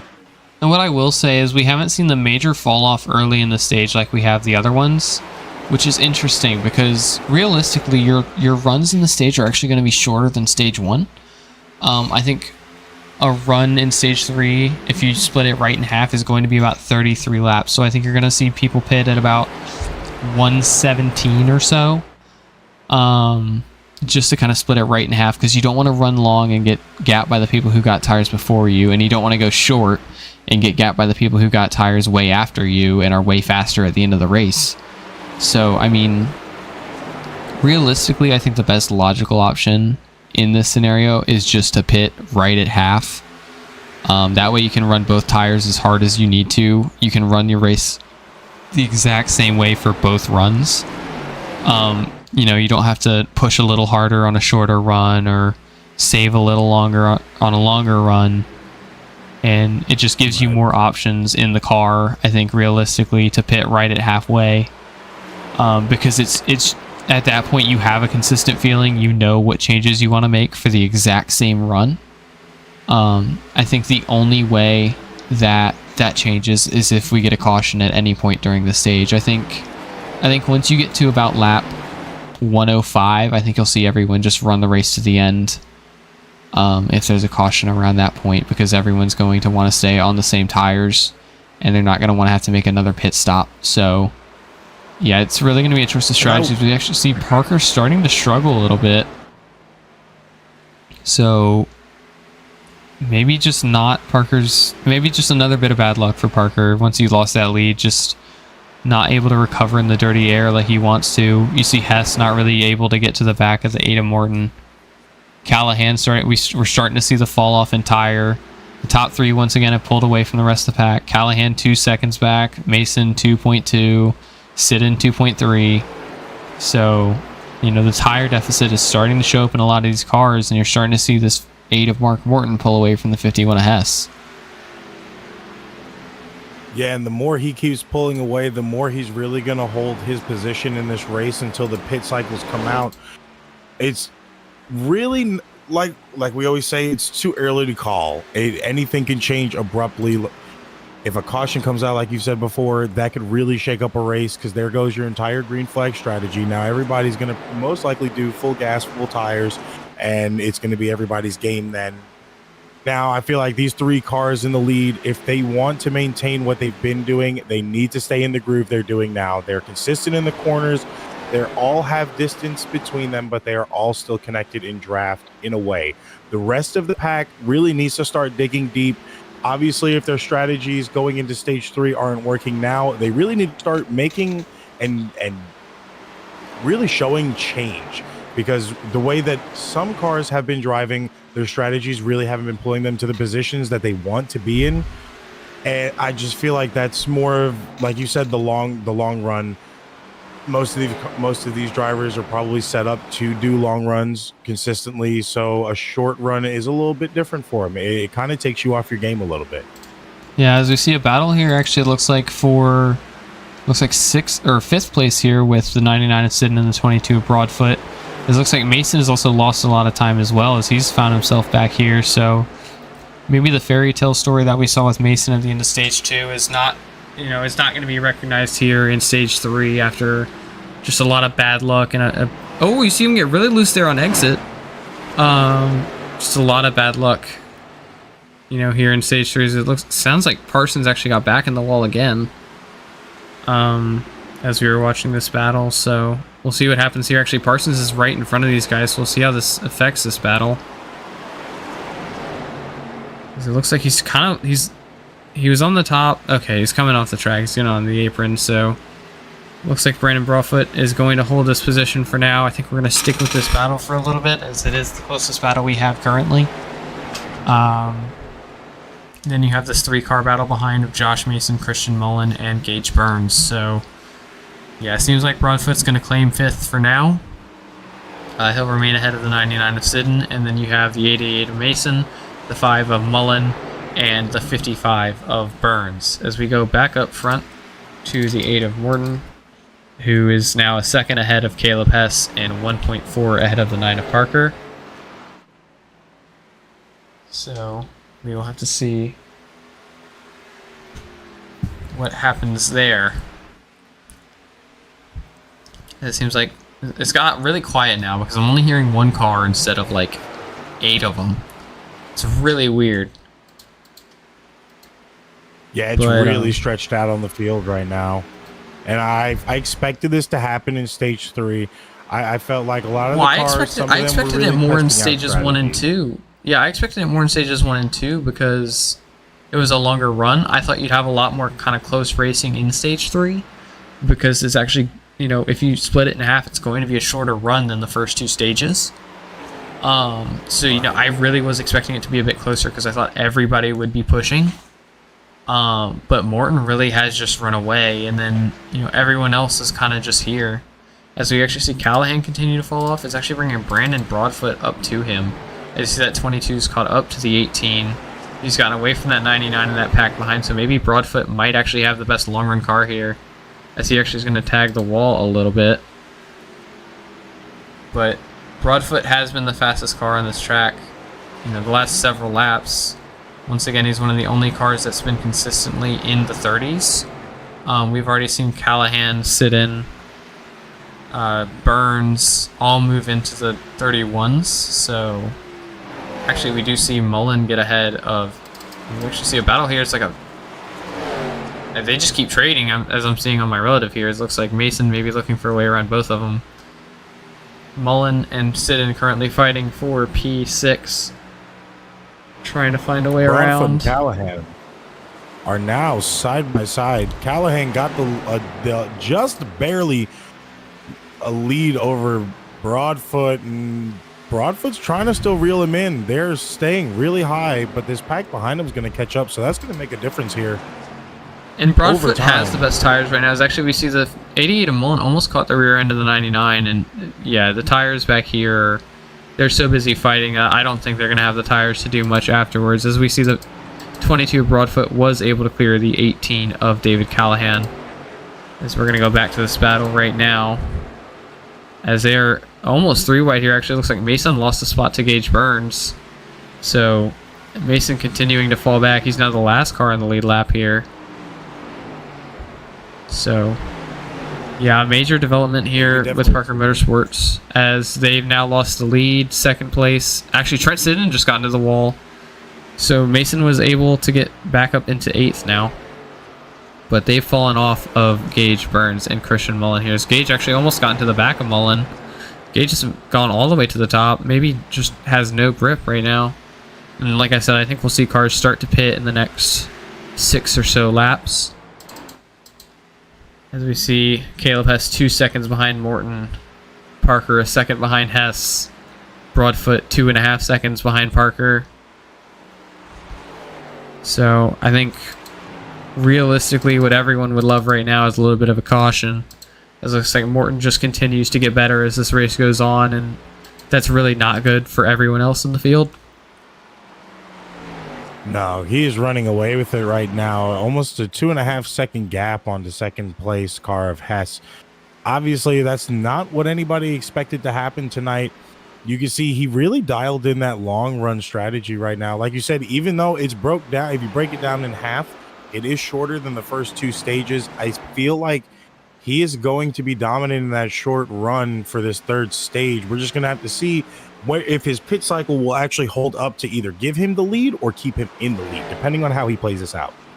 And really what everyone needs to do is either pit way earlier than him or way later than him.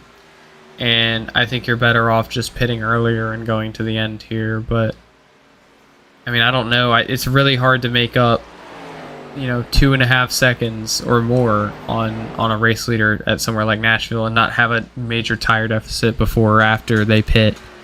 So, I mean, I think if this race goes green, I think Morton kind of has it unless he has some sort of issue with hitting the wall or he spins or... But I think once he gets his pit cycle, he can kind of relax and you'll see him maybe come off the gas a little bit and try and survive. As we actually see the 99 of Sidden is elected to come down pit road now, maybe due to his wall taps and such. It's interesting to see him have these issues now and not in stage 2, which was a longer run, but you know, maybe the battles would have been a little bit more intense here, knowing that the points matter a little bit more here in stage 3.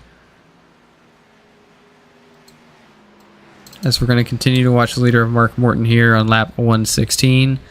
35 laps to go here in this race, as he continues to lead over the 51 of Caleb Hess and the 9 of Jordan Parker. Brandon Broadfoot really has started to kind of lose that advantage that he had here. His last lap was a 31.22, which was slower than Mark Morton's 30.09. Morton is the only person in the 30-second bracket. So Mark Morton is the fastest car on track pretty consistently right now, and you can see that in the gap sheet. You see Jordan Parker maybe pushing a little bit with a 30.83, trying to get a little something back before he pits possibly. Knowing that these are the last few laps his tires have, he's going to push as hard as he can to get the most out of them. As we see him maybe dive low. Just hopefully if he's pushing, he doesn't push too much, because that can break you loose in that rear end, and if that happens, that could be very detrimental to you. It'll cost you time, or it can cost you a lot of damage. Yeah, but I think Parker's kind of at a point where he needs to take a risk like this, because, like I said, I don't see him gaining a ton of time on the 8 of Morton without it. So we'll have to see what happens here. Maybe going for a move on the 51, or maybe backing out. I think realistically you're going to see everyone pit in the next few laps, because you're over halfway through the stage. You see Hess actually pits in now, so Hess is going to pit in. Morton pits in as well, so Parker will take the lead of this race back. You'll probably see him pit this next time by. And I think Callahan stays out, Mason stays out, Mullen stays out, so all the Parker Motorsports cars are still on track. I think it's more than likely you'll see the 9 pit in this time, because he's going to lose a lot of time by being on older tires than a lot of these guys, so we'll have to see what happens here. He really wasn't able to check up because the 51 checked up right in front. Yeah, the 9's going to be in this time. So got to make sure he doesn't speed here. The 9 is in. I think he was able to make speed. Callahan stays on track. Looks like he might go long. Mullen goes in. Mason stays out. So the Parker are both out. So really the race right now, and the good thing is Parker has the #1 pit stall, and you have to wonder how much time he's able to gain because of that. So let's go ahead and take a look. He's time pacing. So let's see here. We're in with Jordan Parker here. You should see the 8 of Morton go around the outside. You'll see it on the right side of your screen here. There goes Morton. Or, sorry, that was not Morton. As you see Parker exiting pit road. If I'm not mistaken, I believe that was Joshua Mason, who is officially back into the lead now. As that's Morton David there. Callahan So Morton and Hess have just passed the 9 of Parker, as we just saw on your screen. So now Parker is going to be chasing them down on realistically 1 lap fresher tires. So I don't think it's going to be a major plot point with the tires. The big thing right now, I think, is the fact that Hess was able to gain, I believe, a second on the 8 of Morton here. So not entirely sure the decision there with the 88 of Josh Mason, but if it works, I can't blame him. So let's go ahead and take a look here at the lead, or the battle for what will be the lead here, as Hess continues to try and track down Mark Morton in that 8 machine. They are on the same set of tires. Caleb Hess gained a 1.5 seconds. He just set the fastest lap of the race at a 29.1. Mark Morton with a 29.4. I think Hess right now is burning up his tires maybe a little bit too much. They both pit on lap 118. Jordan Parker has been slower than these guys the last lap, so I don't really see any position where he'd find himself in a battle for this lead here. He finds himself still about 3 seconds back from the 8 of Morton, and continuing to lose time. So now the battle's between Hess and Morton here. The 8 and the 51. Parker, who dominated the first over half of this race, has now found himself out of the picture to win it. As we're coming to, well, not 25 to go yet. We're nearing 25 to go. Hess right on the back of Morton here. He's going to try and get it in the last run of the race. If Hess could go back to back That would be, I believe, the second or third time in NARAS history that we've had a back-to-back winner. I can't remember if Josh Mayu did it last season. I know I did in the round of 8, but I can't remember if Mayu did. But Caleb trying to be the first, both of these guys fighting to be the first repeat winner of this year. It looks like maybe Josh Mason might have had an issue here. Oh, sorry, Mason's on pit road. I don't know why it took that long to register. Mason's on pit road. Morton officially takes the lead. Hess back into second behind him. And Parker in third. But Parker's 3.5 seconds back. And he's still slower than the cars ahead of him. He was about 3 or 4 tenths slower this past time by. So Parker, realistically, out of the picture for this race, unless we have a late caution. 25 to go now as we cross the line here. Morton continues to lose time to Hess. However, Hess's time gain has continued to decline as he was only 1/100th faster that last time by. So Hess might have already burnt his tires. Yeah, it looks like Hess' strategy might be breaking here just a little bit, but it's only look like it's going to be due to that tires. Hopefully, he could either hold on and pray that Morton's tires wear out just a little bit faster than his, or he's able to use that draft to his advantage and make a pass right at the end. And I mean, like I said, yeah, Hess was actually slower that time by, so he's really lost that advantage because he was pushing so much harder when he got on this stint, but he now is no longer at the point where he is quicker, and he's going to continue to lose time over the next 24 laps now to the aid of Mark Morton. So really what he needs a miracle. He needs Morton to get into the wall. We actually see Parsons stopped on the apron there. Not entirely sure what happened to the 20 of Parsons. Let's take a look here. So it looks like maybe he missed pit road entry. Let's take a look here. So Parsons tried to get on the pit road. Goes straight. Goes into the grass. Does he reverse? He reverses. He throws it in reverse to go out of the grass. Oh, gosh. And then goes down pit road. So... yeah, I don't know. I don't know how happy. Down pit road on the wrong too. Yeah, people may not be too happy with him on that. As Morton continues to pull away. Off track, but... yeah, because if that had been a caution, I think that could have been a major penalty for him, especially for reversing. And right now, we have been caution free. This has been a fantastic race. Last week, don't jinx it. It took 107. It took 107. Right now, we're at 21 to go. These guys have been clean. There's a lot of gaps right now, so I really don't think it's going to be happening this late in the race. Everybody's really spread out. You're going to say that, and then Mullen and Burns, who are like the only two cars really battling other than these two, are going to like... I mean, and they're still not even close, but they're going to somehow find a... you'll say that, and they'll just, like, fly in the air. Yeah, please don't jinx it. Pray they don't. I would agree with that, yeah. As Mark Morton continues to lead the 51 of Hess. Hess had a good charge for about 2 laps, but has started to fall off once again. Yeah, he's almost a tenth slower than Morton. Yeah, so, you know, Hess had his charge early. I think his best shot was to get up front early in the run. And he really wasn't able to capitalize on it at all.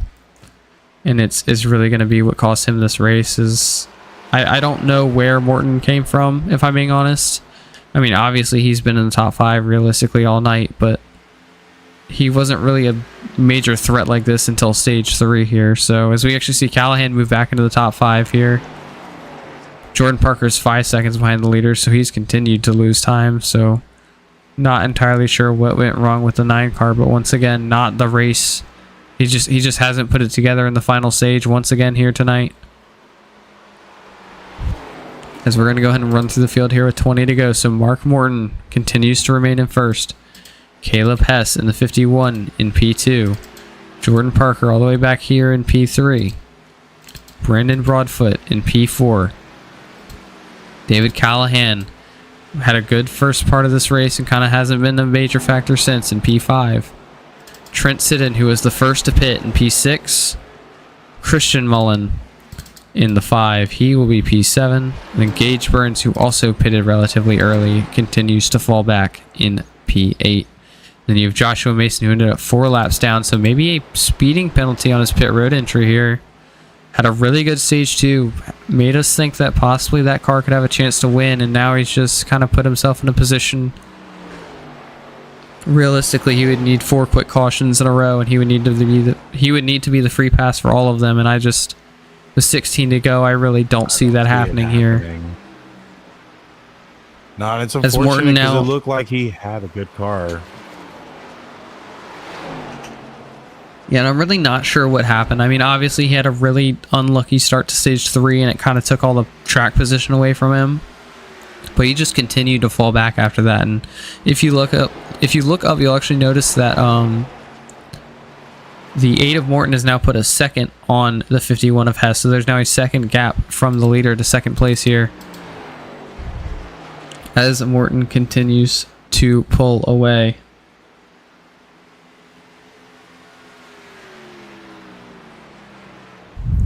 Once You again, just gotta Morton- wonder right now what is going through Caleb Hess's mind. You know, he really had a dominant stage 3. He came back about mid-pack, fought all the way to the lead, and got the win. We have 14 to go here.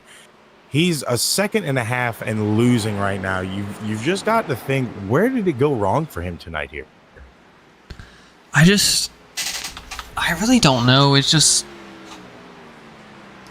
I think the second he lost the lead, he kind of just, it all just went away from him.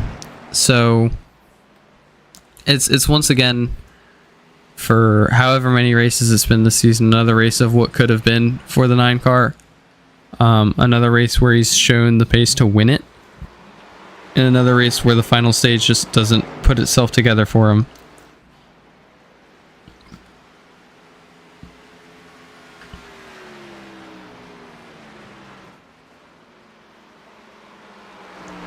As we start to come to 10 to go soon here at Nashville Super Speedway, Mark Morton, the Talladega winner, now almost 2 seconds ahead of Caleb Hess, your winner last week at Charlotte, ahead of league owner Jordan Parker, who is second in the regular season point standings.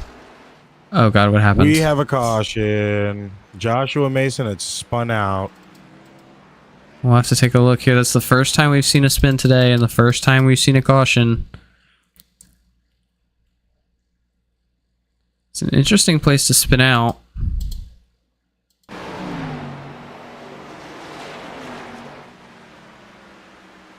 looks like he just hooks. Got too aggressive in that throttle. I think he stayed too aggressive in the exit on that throttle, and it just caused his back end to break loose.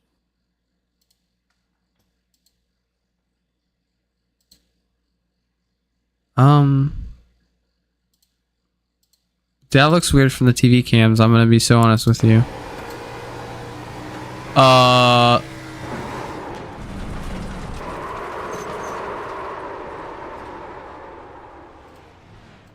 That doesn't look legitimate.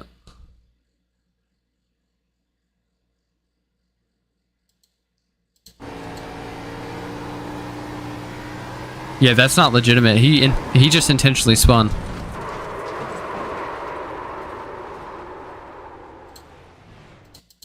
I'll put it in slow-mo. I'll explain this entire thing in slow-mo. Alright. Let's play this one for speed. So you see he's turned it here on exit. He straightens the wheel like you would on exit, and he turns it back in the second the car steps to try and loosen the rear, then turns back to look like he's saving it, but he never comes out of the throttle here because he's trying to get the rears to keep spinning. He finally comes out of the throttle here once he's on the grass, and then once it catches the grass, it spins. So while the second half may not have been intentional, the slide at the start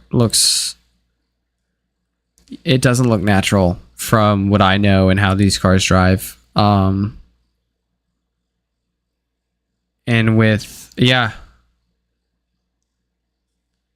I can't say anything because I don't know anything, but Yeah, it seems to be. It's going to be a race control situation. Not a fun one either. Yeah, that looks like a possible intent spin.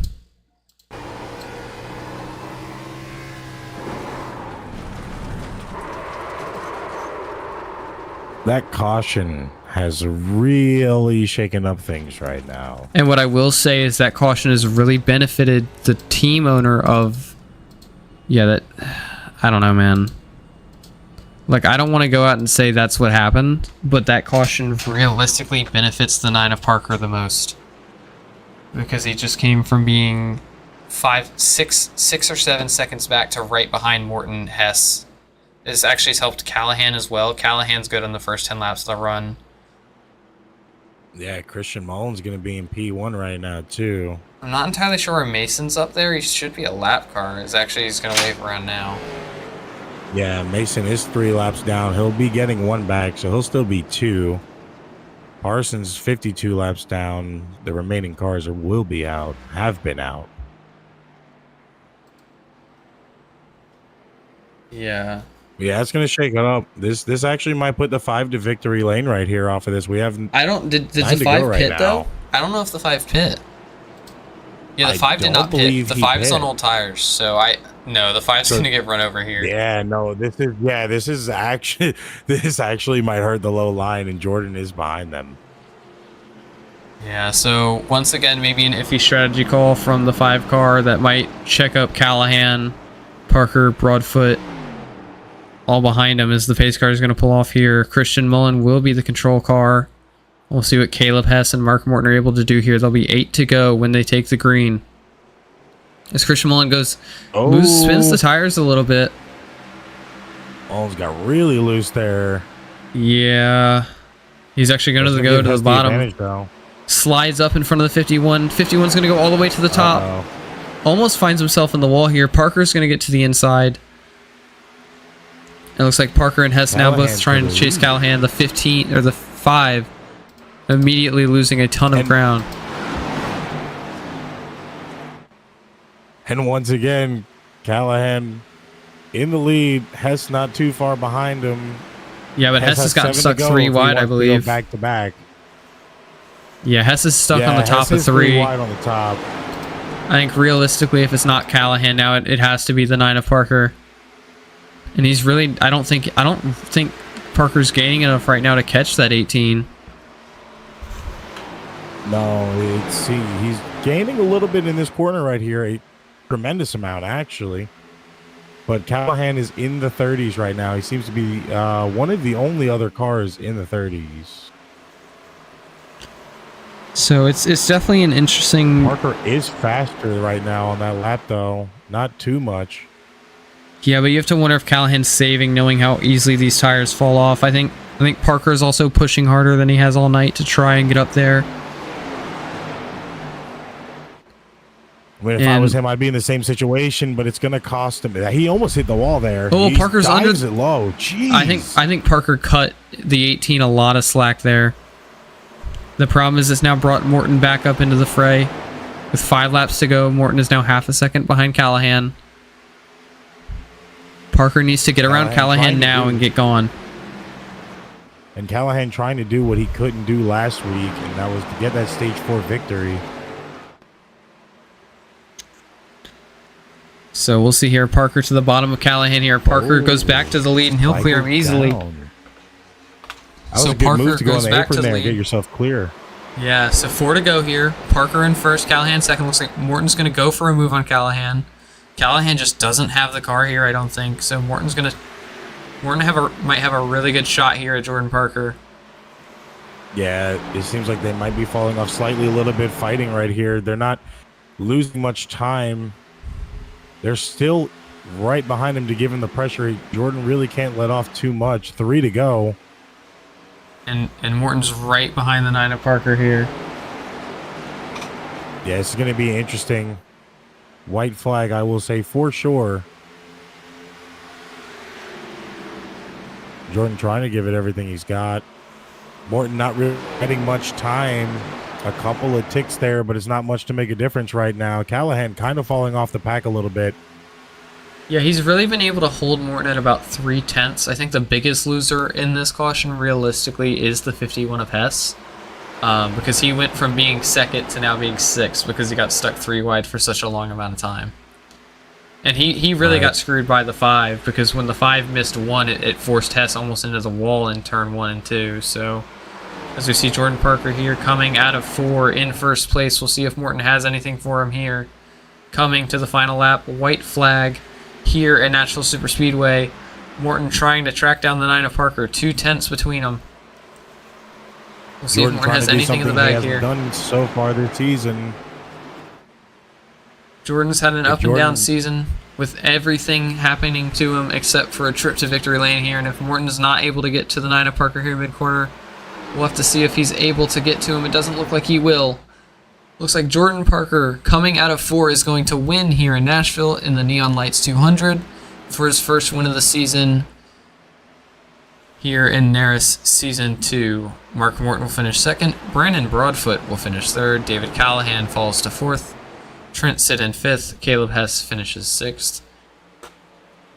Gage Burns finishes 7th. Christian Mullen 8th. Josh Mason 9th. And James Parsons rounds out the top 10. And then Kenneth Colson, Joshua Hahn, Taylor Otten, Dave Stinson, and Joey Beam all finish out of the race. So Jordan Parker, for the first time this season, will burn it down here in the 9 car here at Nashville Super Speedway.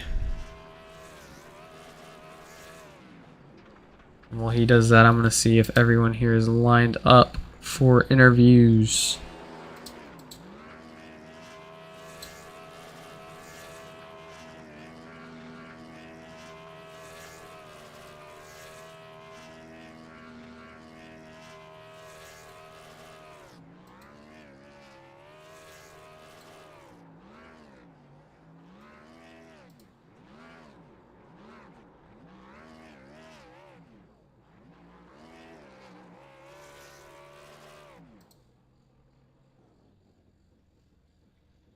Alright, now we're going to go ahead and talk to our 3rd place finisher, Brandon Broadfoot.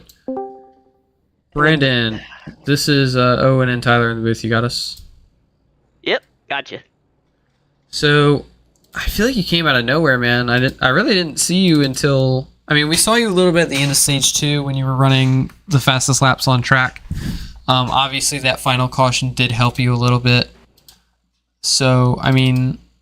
Is there anything you wish you could have done differently this race, or do you think that's really the best you could have done?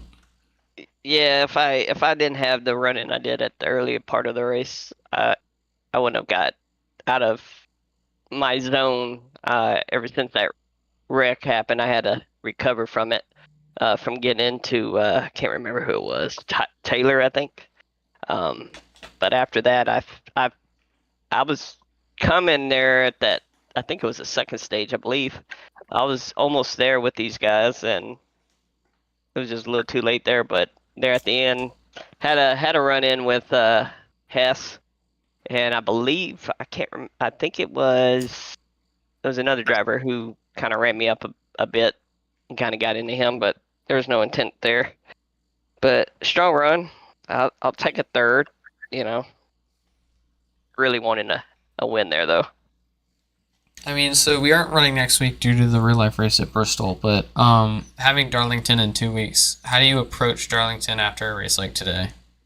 Well, I like Darlington. It's going to be another one of those cheese grater racetracks where you have to manage your tires a bit and be focused in your lines and be there at the end, and hopefully we can do that. We got a couple of good races coming up, Darlington, Indianapolis, and I think Pocono's coming up as well. So I'm looking forward to those tracks. It was a good run tonight. We got that thing done pretty quick, so I can enjoy the rest of the night and get ready for work tomorrow. Alrighty, well, congratulations on P3, and we will see you in Darlington. All right. Sounds good, guys. Y'all have a good week off. You too. You too. Alright, that was 3rd place finisher of Brandon Broadfoot. Now we are going to go ahead and talk to the 8 of Mark Morton here. Let's see if we can go and grab him in the booth. What? Mark, this is Owen and Tyler in the booth. You got us? Yes, sir. So how you guys doing? Good. How are you? So, I mean, maybe a little bit not what you wanted there. Maybe not what you expected at the end, but overall a good race for you. Obviously, stage 3, you kind of unlock something with the car that maybe you didn't have the first 2 stages. But I mean, how do you approach, a race like Darlington after something like today? Well, definitely, hopefully, hoping for a better result. The first stage, I burned my right front pretty quickly. Second stage, I definitely saved a lot more. I just, I guess I didn't save enough, but in the third stage, I kind of found like my brake points, well, my let off points and my gas points, and I mean, it was it was a great. She was great the third stage, and then obviously the caution come out, and it was hectic. I was kind of expecting something to happen, but I'm glad the way it did. It ended the way it did. But for Darlington, um, I just got to just run my race, find my line, find my release points, my gas points, and when Darlington comes around next week, hopefully I can find my uh, a good way to pass the cars up ahead of me. Is there anything you think you could have done differently to get to Jordan there at the end, or do you kind of just got put in a poor situation? No, I mean with starting, I think it was fourth. I mean he he was quick, and I mean running with him in the first and second stage, trying to pass him. Like I mean, he was on a mission. I was watching your guys. I was watching the I kind of take my headset off during caution, and I listened to the stream, and I mean he was on rails like you said, and I mean it was his race to win, and I mean and he won it, and um I was I didn't want to be the bad guy to take it away from him, but Be the bad guy. I mean, well, he got the caution that he needed, and he definitely had the short run speed, and I think if it would have been like 15 laps to go before the caution came out, I probably would have gotten to him because I mean I know passing on the inside, trying to pass him on the inside, they're gonna smush you down and hold you down, make you lift off the gas lever. They don't run up into you. Um, so I mean, like that's what I was doing. That's what I was gonna do if I was able to get to his outside, but I just didn't have enough lap. All right. Well, I think that's going to be all from us tonight. I guess we'll see you at Darlington in 2 weeks, and hopefully we'll have another interview. Yes, sir.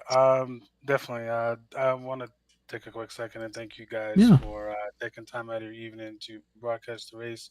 I know I've only raced with a little bit with you guys, but I do hear like the pre-race news and all that stuff. And I mean, you guys don't know much about how I race, but I mean, besides winning Talladega, but I mean, hopefully tonight, kind of like, okay, maybe that 8 is not too shabby, but Yeah, he's all right. I did want to tell you guys, my wife does love the national anthem that you guys played on. She was blaring it after she left the room. But again, thank you guys, and I want to congrats on Jordan for his win. All right. Well, thank you, and we will catch you at Darlington. So thank you. All right. That was second place finisher Mark Morton. We are now going to go ahead and go. Let's go over here. Let's have a little bit more fun with this slow-mo here. If I can get it to work. Yeah, there we go. All right, let's go ahead and pull up the 9 of Jordan Parker.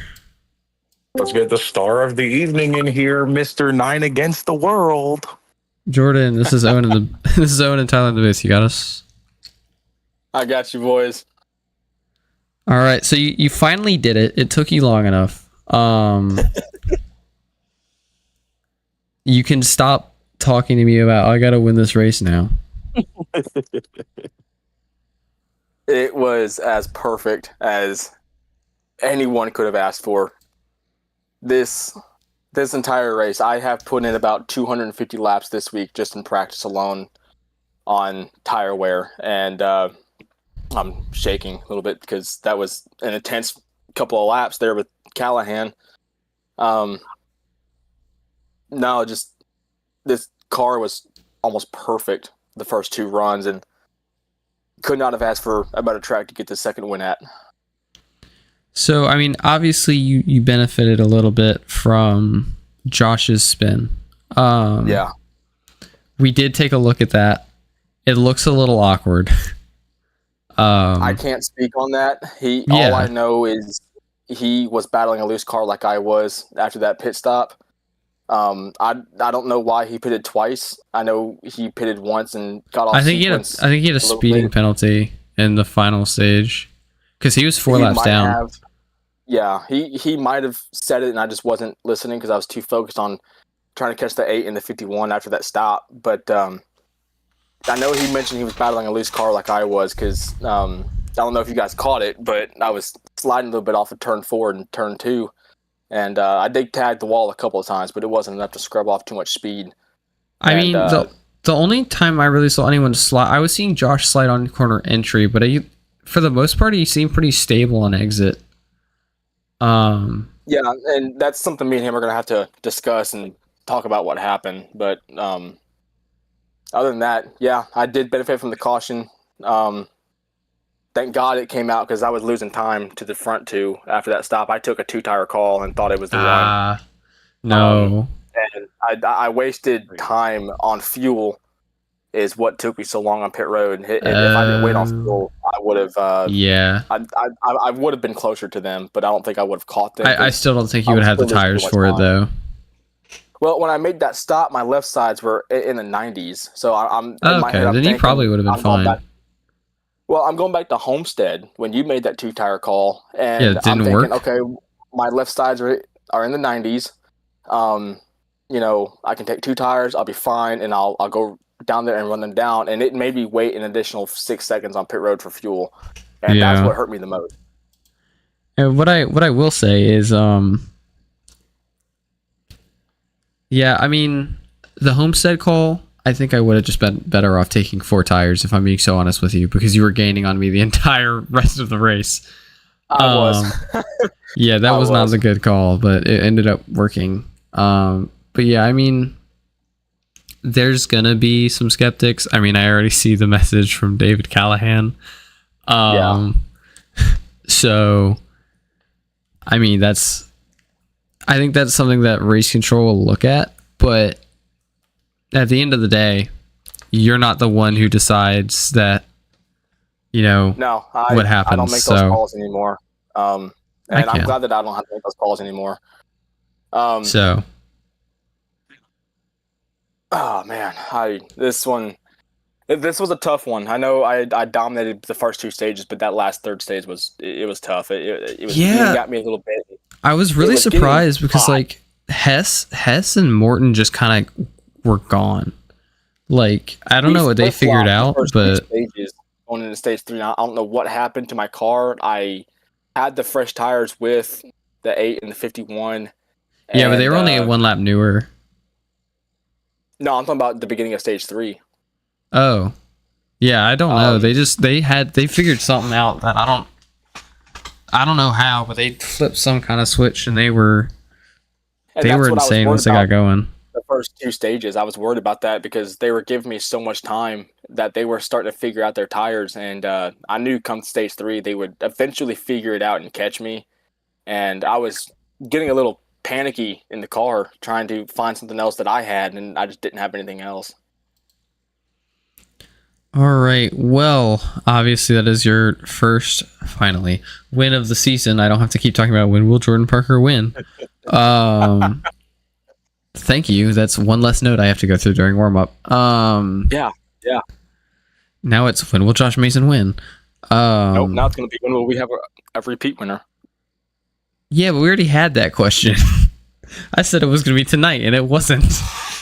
No, now the question is going to be when will Jordan get the second win? When will Jordan be the first repeat winner? No, we're not going to have any of that. I do want to take this out there though, and